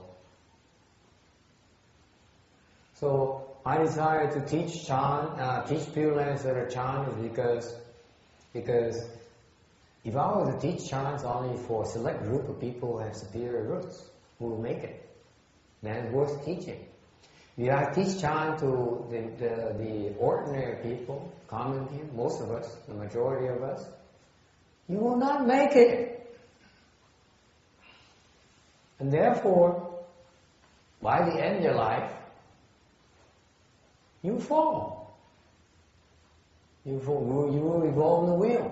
To me, it's a waste of time, waste of your life, waste of your opportunity.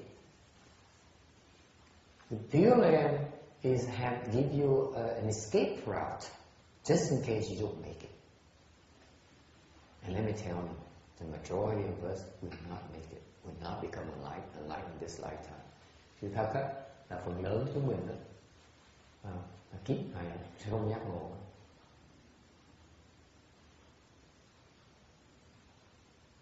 Okay? Nếu mình biết không giác ngộ thì nên kiếm có lối thoát mình mới dài. If you really believe you will not be enlightened this lifetime, I urge you to find that escape route through the Pure Land Dharma door. Okay? If you get reborn to the Pure Land, that's it. You got it made. Thành ra, chỉ là mình nghĩ mà cái đời này cái vị tu mà không giác ngộ được thì tôi khuyên cái vị cố gắng hết sức kiếm cách mà thoát ra cái cõi này để đi qua trình độ thì mình được an toàn. Mình xong, cuộc đời mình là xong, tương lai mình sáng ra, không có gì phải lo nữa. Can you translate it to her, for her? Did she get it? In particular, let me tell you, it's particularly very important for me that I have people here in your assembly where they tend to be older. Nhất trong cái pháp hội có một vài người tuổi lớn rồi.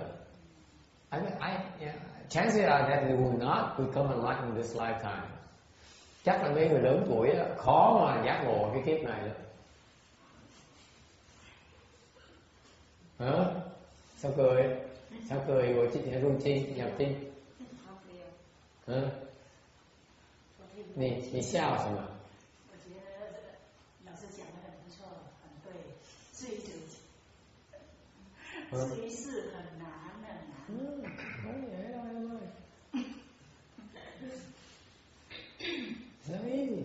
Very easy to get enlightened. Let me assure you. So if your chances of getting enlightened this lifetime are that slim, I highly recommend Pure Land Dharma Door. This is the Dharma door in Mahayana that provides that escape route that no other Dharma door can.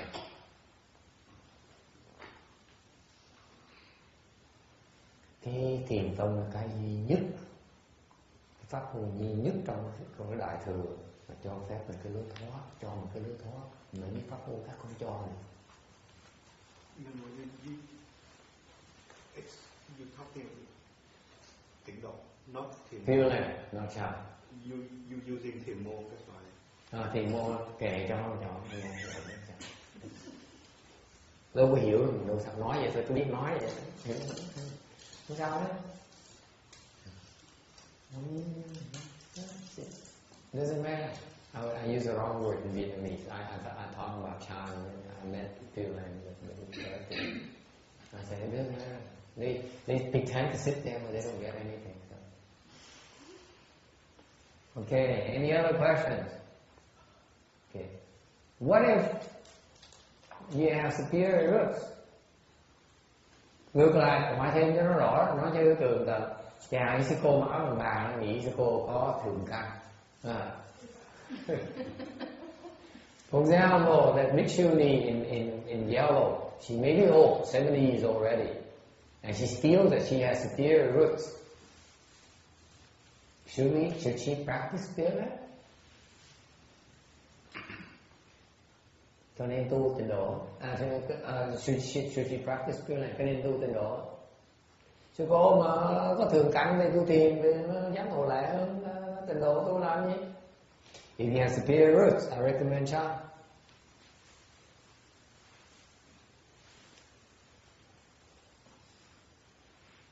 Okay?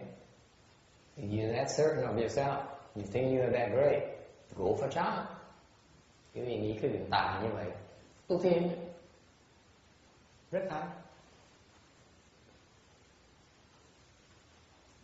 What if you don't know? Final scenario. What if you don't know? What kind of roots do you have? No, I do both, so.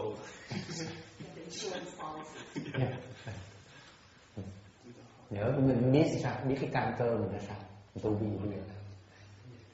It's a tough one, folks. It's not a casual thing.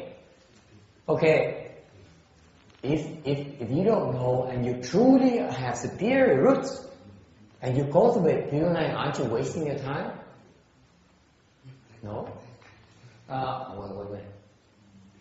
Cái này quan trọng đó, tại vì cái việc gì trường hợp mà mình không biết cái căn cơ mình là gì nữa, mà mình trường hợp mình được thượng căn đó, mình tu tịnh độ mà mình phí cái cơ hội của mình. Đâu nhận đâu không đồng ý. Why isn't? How aren't you wasting your time? Why would you waste your time? You still go to Pure Land, but there's different levels when you enter, so you might be at the superior level. So you graduate right away, top of the class. Excellent. Where are you learning that from? Where I learned that from? Vietnamese school. Also, it's like, they say that Chan is like going up the mountain. And you can go the circuitous route. That's like reciting the Buddha's name. And then Chan school is like you got to go up the sheer cliff with your fingers with no rope.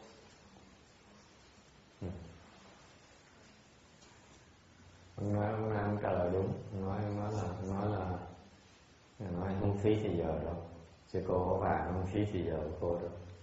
Tại vì trên trình độ mình tu niệm Phật đó, là nếu có căn cơ cao thì lúc mình ban sanh được thì cái phẩm mình nó cao.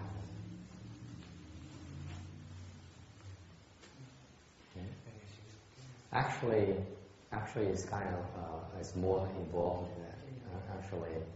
Actually, if you get reborn to Amitabha spirit, your grade is naturally increased in your prior level. For example, the phrase where it says, you listen to Buddha's Dharma and then you awaken to non-production. That's a state of at least arhatship. Here, to get to arhatship is not that easy. You get reborn there, you need to get to arhatship.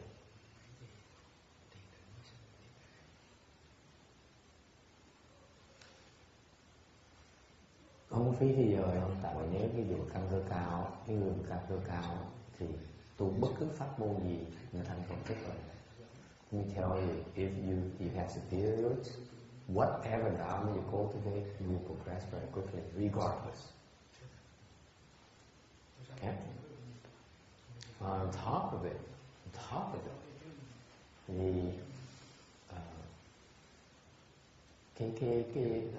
it, this is one thing that is different from our temple in that since our emphasis is on building Kung Fu, improving our skills, okay, so that now you also have the ability to help others.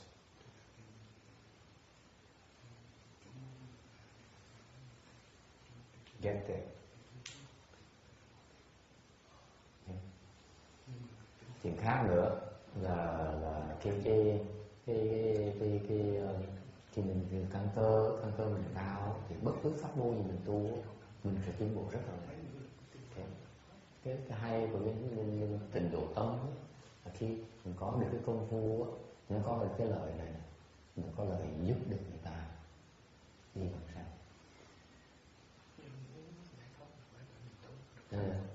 Công phu có cái lợi. Chuyện khác nữa, another thing too is that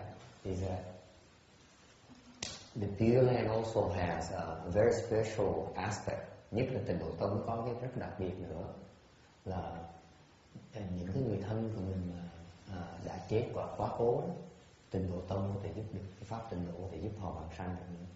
Another special thing about the Pure Land Dharma is that the deceased, your deceased relative,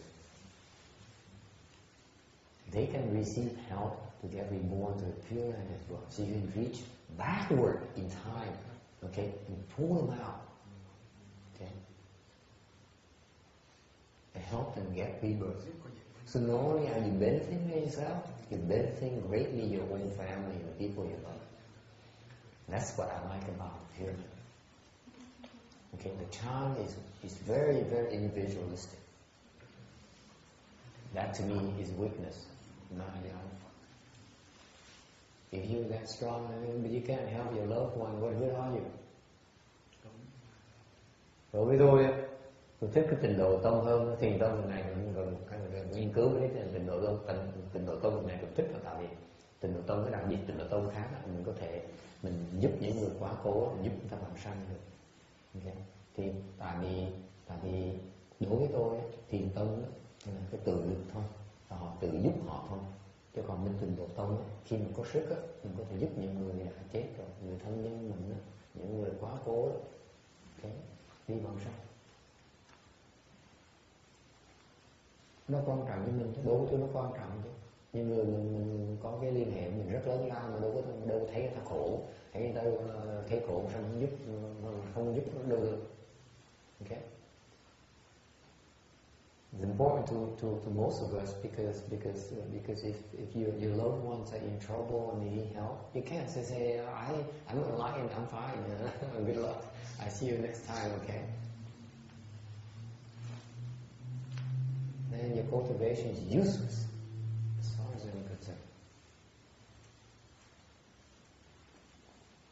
Cultivation to me has to benefit your own family right now. Đối với tôi, tu hành á, nó phải đem tới cái lợi cho gia đình mình nay nè, hôm nay nè, chứ đừng nói chuyện sau rồi. Yes, question.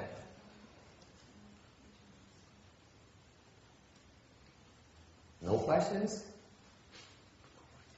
Không dám hỏi. Hỏi bên cạnh nói, bên cạnh hỏi gì đâu dễ.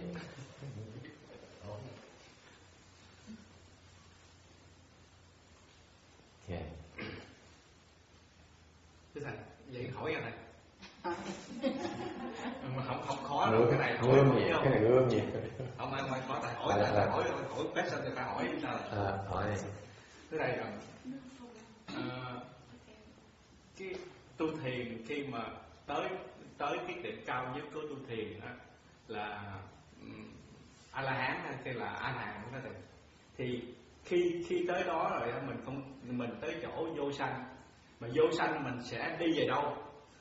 Tại vì ngừng tại đó rồi, tại vì con đọc kinh A Di Đà, trong con phần kinh A Di Đà có cái đoạn đại khái là cái đoạn nói là các vị Bồ Tát, các vị A La Hán, các vị Viên Giác đều trở về lãnh thổ Tịnh Độ để cho là nhiều người để trở về cái lãnh thổ của Đức Phật A Di Đà để làm học với Đức Phật A Di Đà.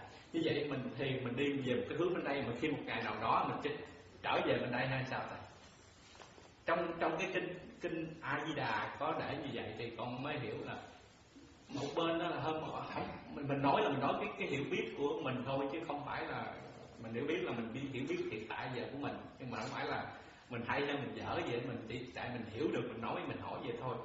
Là có nghĩa là mình tu thiền tới sau khi cái báo thân này qua rồi mình sẽ về đâu, mà khi mình tu tịnh độ mình niệm Phật tới cái ngày cái chỗ mà nhất tâm bất loạn thì khi mình chết mình sẽ được Đức Phật A Di Đà và các hàng thánh chúng đón rước mình về bên tịnh độ. Thì chỉ có cái như vậy, bởi thiền với tịnh độ cũng nhưng mà không khó, nhưng không biết nói làm sao cái này. Giờ hỏi là hỏi để thầy giải nghĩa, nếu mà được một chữ thì tốt, mà không được thì thôi. Hỏi câu hỏi này dốt thành là thông tin là câu hỏi thứ hai sao đấy. This question is stupid, therefore it doesn't count as the number 2 hard question, so it's okay. He doesn't know what he's asking about. Ông này không biết hỏi gì mà không biết hỏi gì nữa. Thầm cười.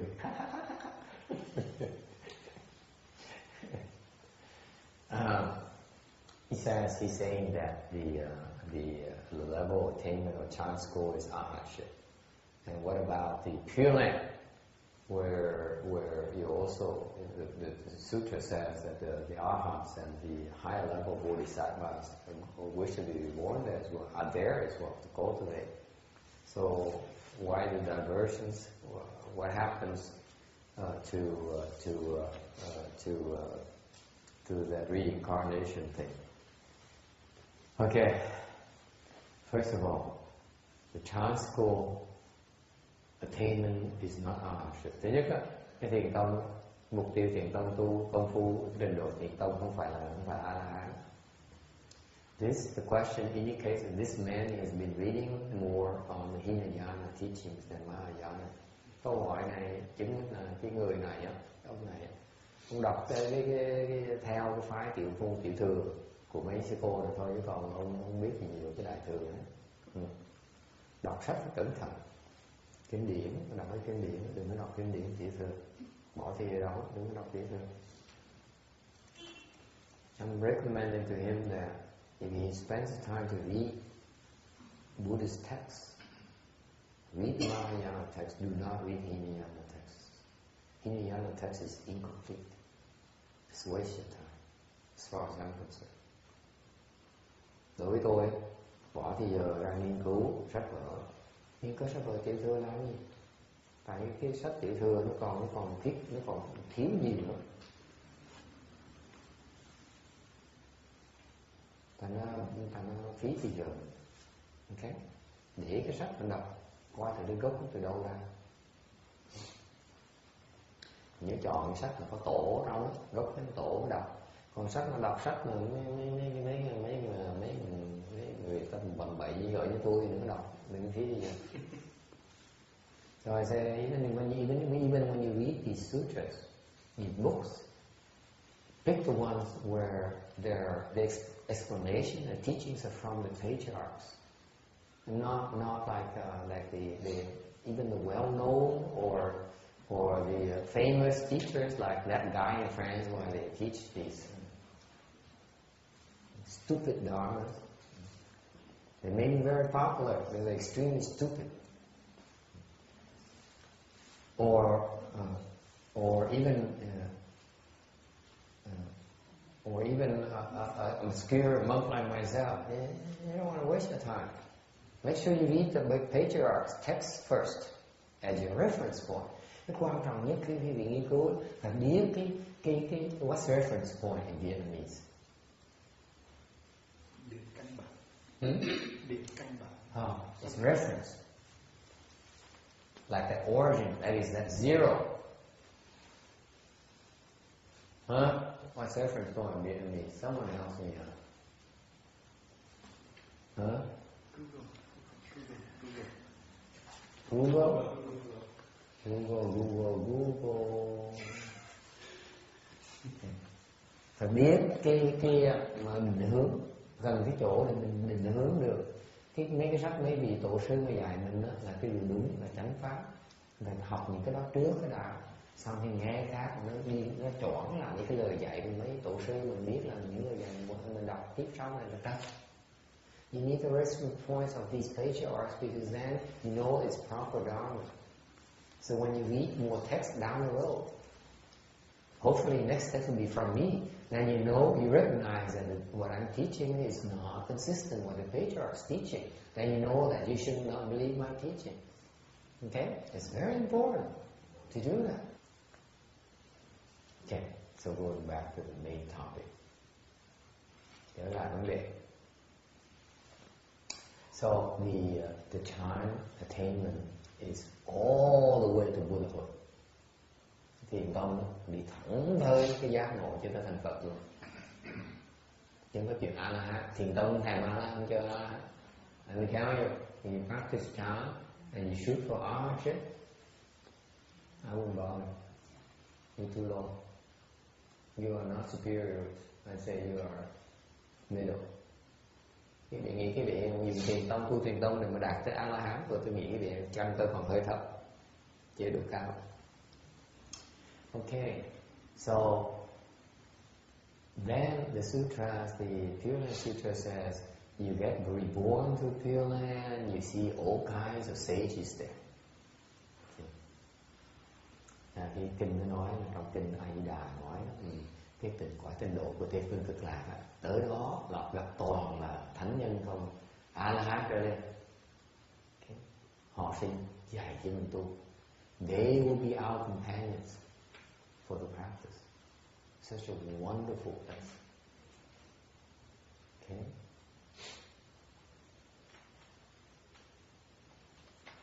So even if, what if you do not, you cultivate and you do not wish to go to the Pure Land? Chẳng hạn như cái vị tu mà không thèm đi tịnh độ, như có người sư huynh tôi nói, tôi thề sẽ không đi tịnh độ để tôi trở lại đấy để tôi cứu quý vị cứu chúng sanh. This brings to mind a proclamation of one of my Dharma brother, elder Dharma brother. He says, I vow not to be reborn to Western Bliss to Pure Land because I want to come back and save living beings. Such a grand vow, such a generous frame of mind. Nghe ngon lành dễ sợ. Đại nguyện tôi trở lại, tôi cứu quý vị mà. Tôi đâu sao tôi đi tịnh độ nữa, tôi nào nữa nào bỏ cái vị được. Ông cứu quý vị đi không? Dẫn vị đi đâu vậy? When you hear that, you have to say, why are you leading me? Right?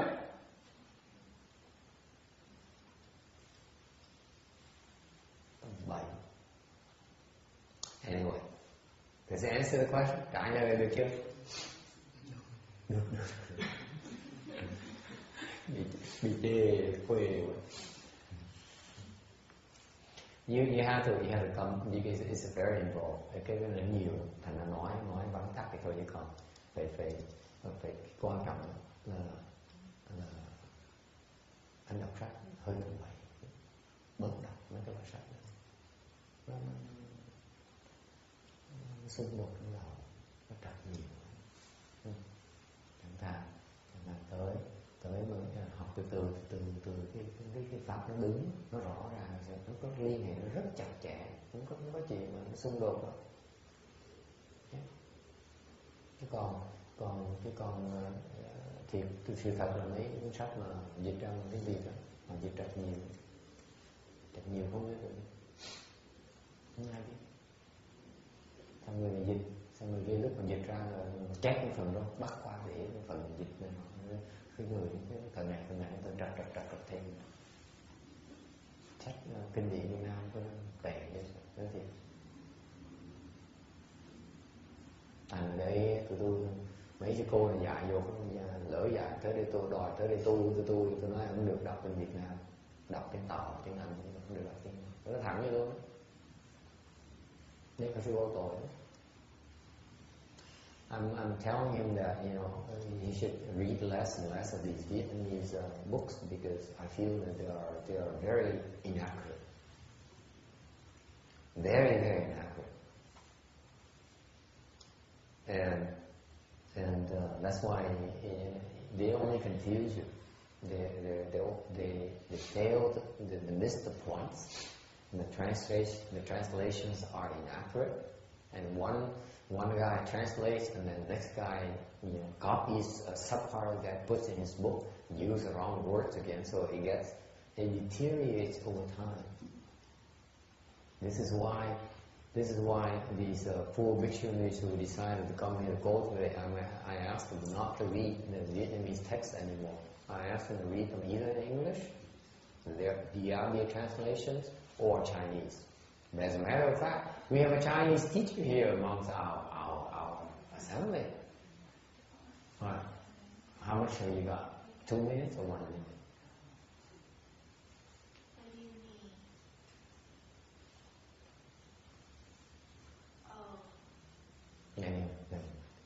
So we're going to have our Chinese class on the 9th, right? Okay. Cái cô này cô dạy tiếng Tàu ở trong trường đại học á, cô tình nguyện cô tới dạy quý sư cô, 3 sư cô này tiếng Tàu.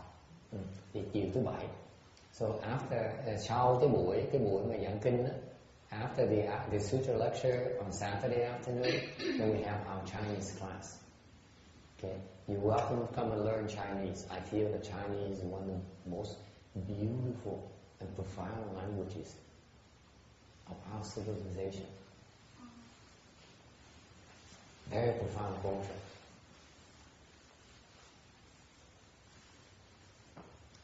I have the utmost admiration for that culture. I wish I were Chinese, you ask me.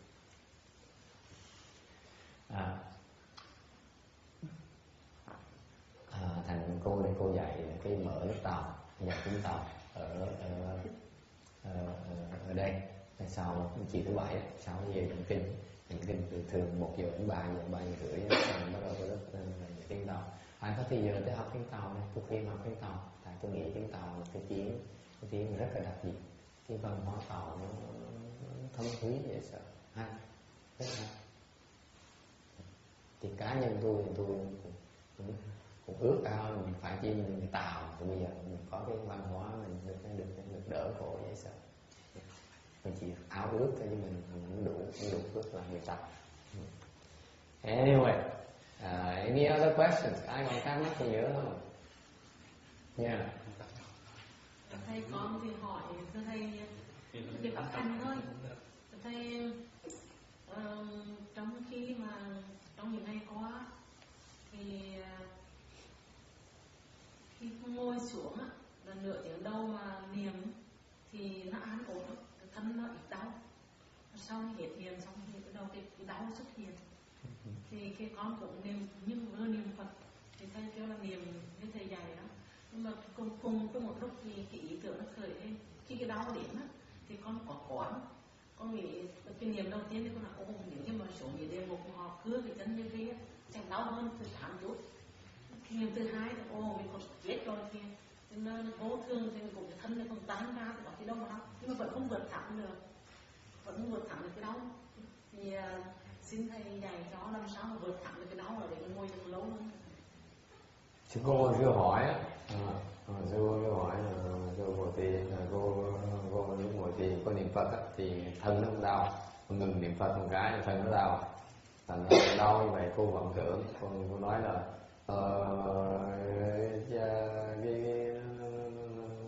nó đau như vậy thì cái gì đọa địa ngục hả? Thì giống như trong kinh Địa Tạng nó giảng xuống địa ngục cưa cái chân như là nó cũng bị tra tấn cực khổ như vậy đó. Thì cái miệng cô ác dễ sợ mà mình tu không làm gì muốn nghĩ chuyện mình rớt xuống địa ngục.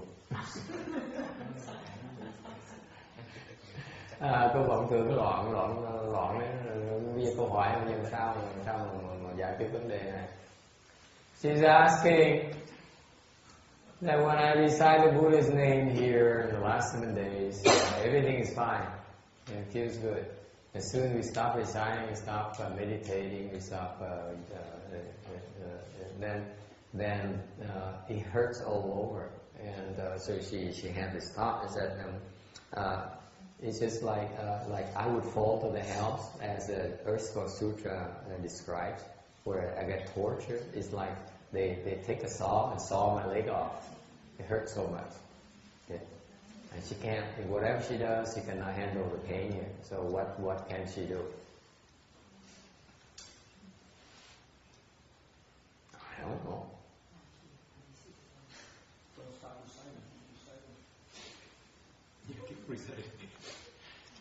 Ông nói là đừng có ngừng niệm Phật, để niệm Phật tiếp đi.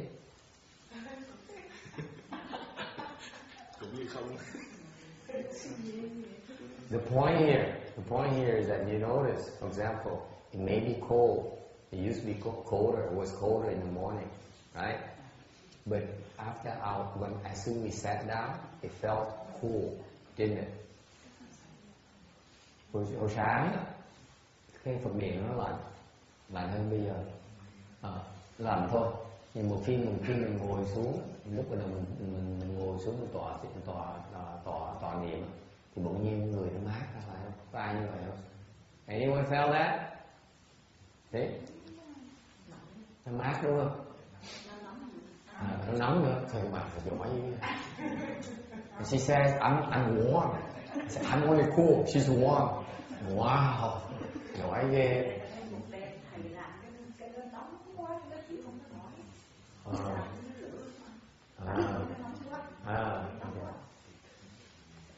Vài công phu giật mình sao? You complain that the heater over there is too hot at night. Okay, speaking of a heater. Không có nói. Công phu khỏe. Công phu.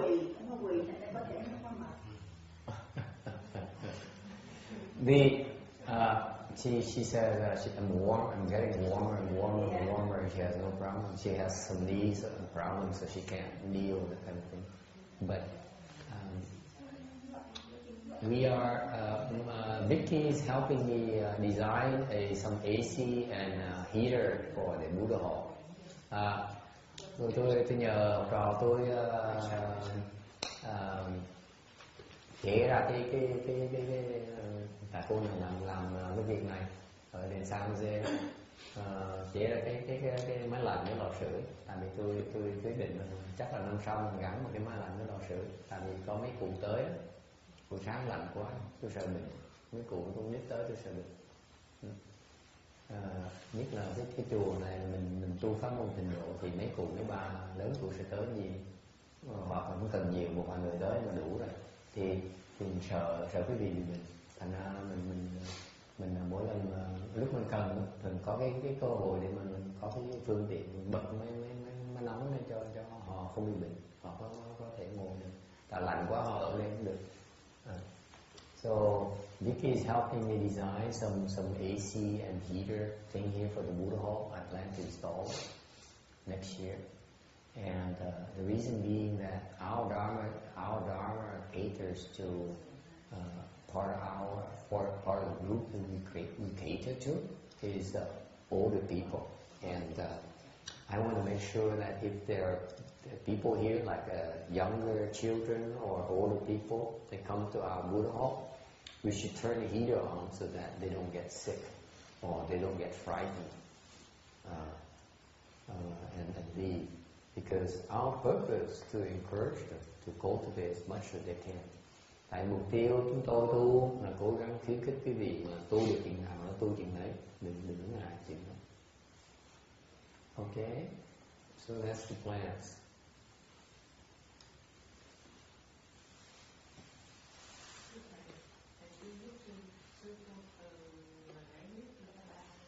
Kệ thôi.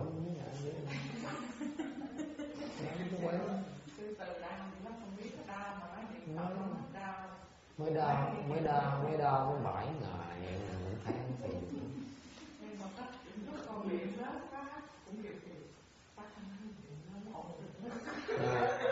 tối hôm qua là than phiền tôi đến chùa Bồn á, cái mù này mù nhạy quá, kệ.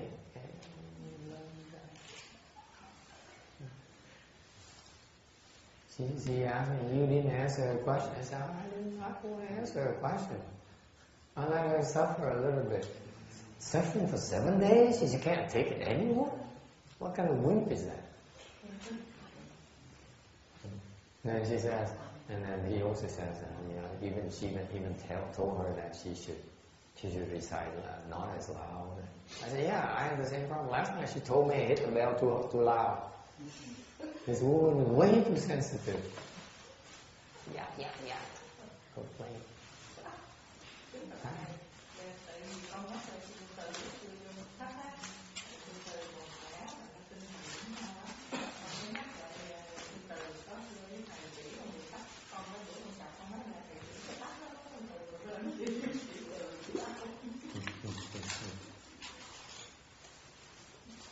Thay cái sạn con dày ông nội ông nói thay ông phu sư liên ngô kêu ông dày tận đi phu rồi tính tận năng bọc rồi mình quản kêu không ngồi em đi rồi. He said this morning the short one could not get up. She said, I'm way too tired. Forget it. I'm gonna skip this session again. This is it. 6 days is good enough. Như vậy thôi mình đâu thôi miễn cô Phật tần tu với cái thiền thất. So I say you don't need to participate in the chanchi. Tu nổi luôn. Can't take it. Chanchi is from 3 until midnight. Cái thiền thất á, từ 3 giờ sáng tới 12 giờ đêm.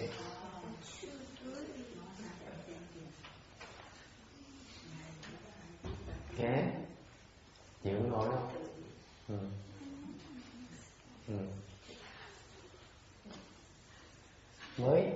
I don't get the question. Since a while ago, I said, use the pain to increase your kung fu. And then half an hour later, then you ask me, can you make the pain go away? How do I deal with the pain? Cái người ta kỳ cục. Bữa nay trước nửa tiếng tôi nói là phải dùng cái đau để mà luyện công. Người bây giờ hỏi là đau quá thì chịu không nổi, thì có cách nào mà giúp con bớt đau? Bớt đau xong luyện công được. Muốn làm gì? Có điếu mà. Muốn luyện công là muốn hết đau.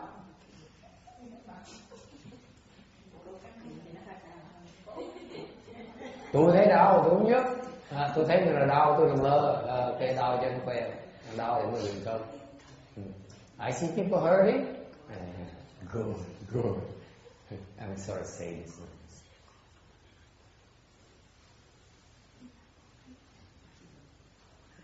Có hồi tốt luyện công mệt mỏi nó đau đớn như vậy mới luyện công được chứ còn con đau quá thì chịu không nổi thì giúp con bớt đau. Uống thuốc đi, bốc thuốc. The pain is such a good opportunity for you to work in Kung Fu. If you can't take it, then you prescribe yourself a prescription to remove the pain. That's all. Okay, anyone else? Vài thắc mắc gì nữa không? Now for never. Câu hỏi sẽ có một tuần nữa là tụi tôi là cắm đầu của tôi thôi. You don't ask now, I will be gone for a week. At least I have my young boys here with me. These crazy guys. Kính bạch thầy, con có cái thắc mắc là bữa qua về tu rồi chiều qua tối thầy giảng kinh mà con không biết sao như về đến nhà là 11 giờ, 12 giờ là mọi việc xong, 1 giờ đi ngủ đến 9 rưỡi mới được dậy, quên mất cả giờ. Không biết dậy, thì không biết là vì lý do gì. Con có một khái niệm là tức là tâm ăn nạc quá quên cả trời đất. Con hỏi thầy lý do tại sao mà ngủ được ngon như vậy. Có phải là tại vì con thường ngày ngủ không được hả? Thường ngày con mỗi đêm con chỉ ngủ từ 3-4 tiếng cả một thời gian trong 60 mấy năm. Ngày qua không mệt hả? Dạ. Ngày có mệt không?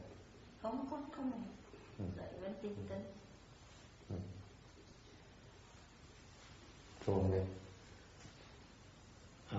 He asked a question. He asked, yesterday I listened to the Sutra lecture and went home, and then by the time I finished my Kung Fu, it was 1 or 2 o'clock, and then I went to bed, and I didn't wake up until 8 or 9 o'clock. I even forgot time, because she normally sleeps like a few hours a night, 3 or 4 hours a night. So what's the reason? I said, I don't know. She felt very good, very peaceful.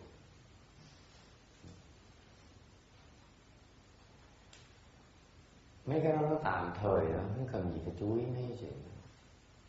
Lúc mình ngủ được, lúc mình ngủ không được, chuyện nó thông thường. Tại sao phải cần chú ý nó làm gì? Mình tu là tu thôi, còn mình ngủ là mình ngủ thôi. Tại sao phải lo ngủ nhiều, ngủ ít, hay là ngủ sướng, ngủ không sướng? The sleep thing it changes. Sometimes you have a good sleep, sometimes you have a bad night.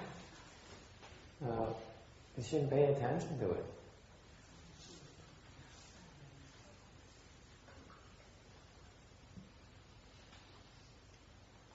Okay.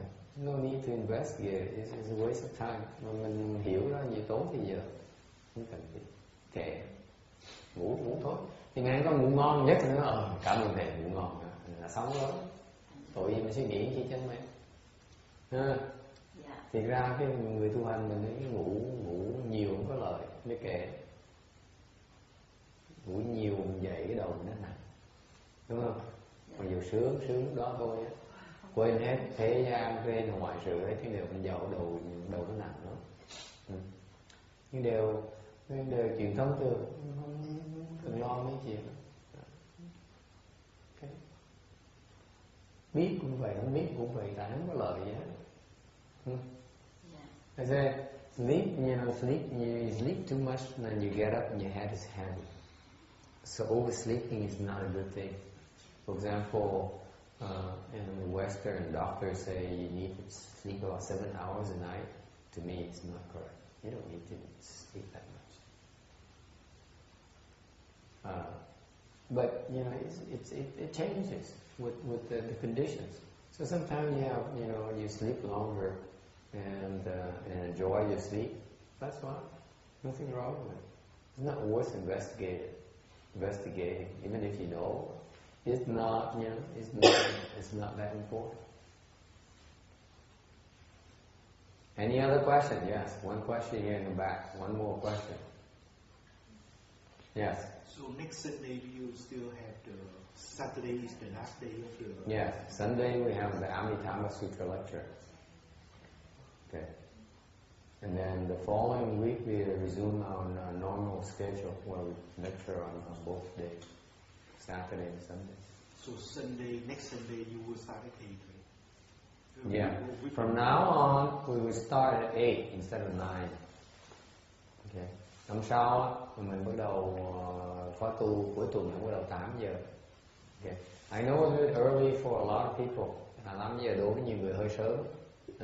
Đều you can come whenever you can. Tới lúc nào tới được lúc nào thì tới, đừng có lo chuyện nữa.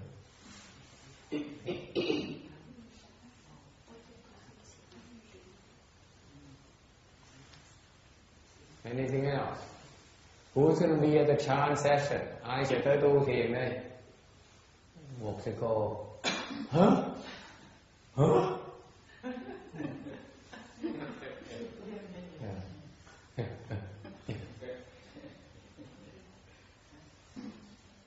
We come whenever we can, right?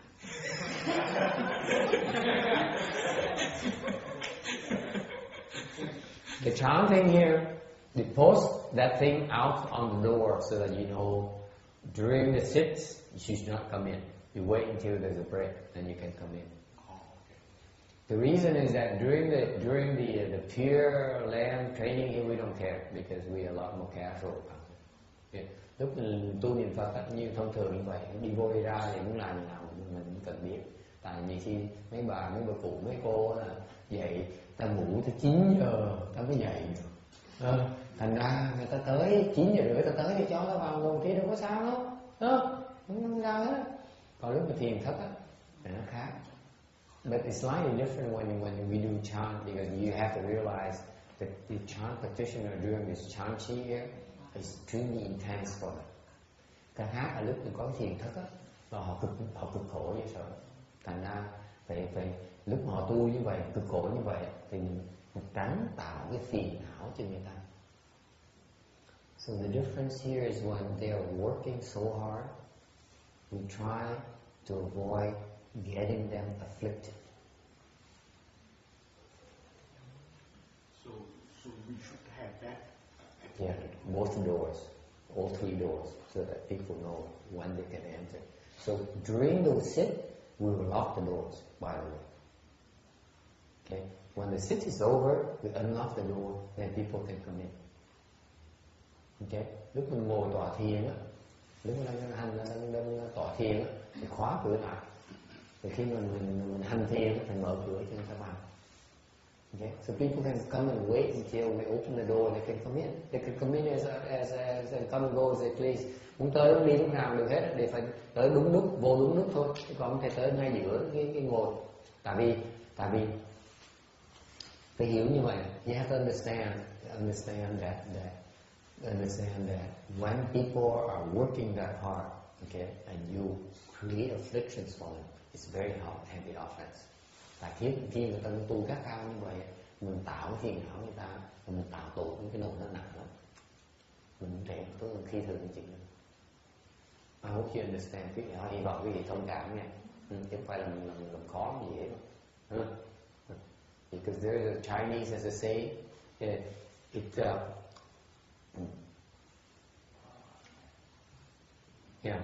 sometimes people have to help me out here. Is it something about that you can move a mountain? Yes, that one. Okay. Something like that. Translate. Teacher, translate. Maybe you can do the English part. I just did the Chinese. It's like you can stir the water in the thousands of rivers, but you don't want to stir up move the mountain of the cultivate. Nói là cái câu nói là mình có thể khuấy nước của một cái ngàn cái sông, 1.000 cái hồ, nhưng mà mình không thể nào động cái tâm người trong tu.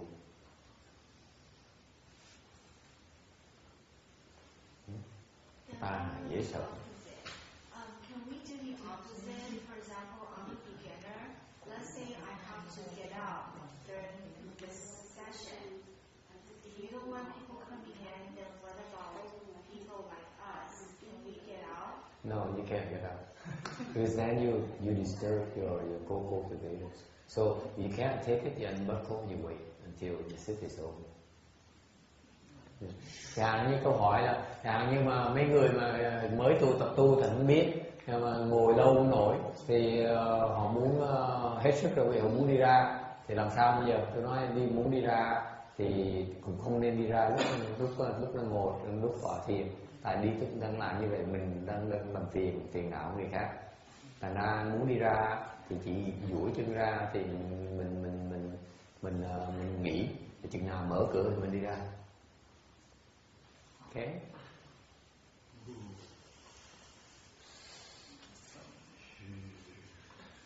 Come and practice as much as you can. Lúc này quý vị cái thiền thất này, quý vị mà người nào muốn tới luyện công thì cứ cơ hội mà tới luyện công.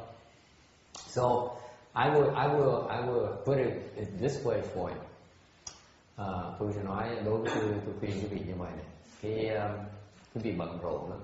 I know you have a busy schedule, but if you're interested in learning about meditation, xin cái ông hỏi về thiền ông biến mất, còn tới tu một cái ông chạy tới hỏi thôi, ông đọc sách mình biết hết cả, chứ còn nếu mình đủ tu được không nhớ.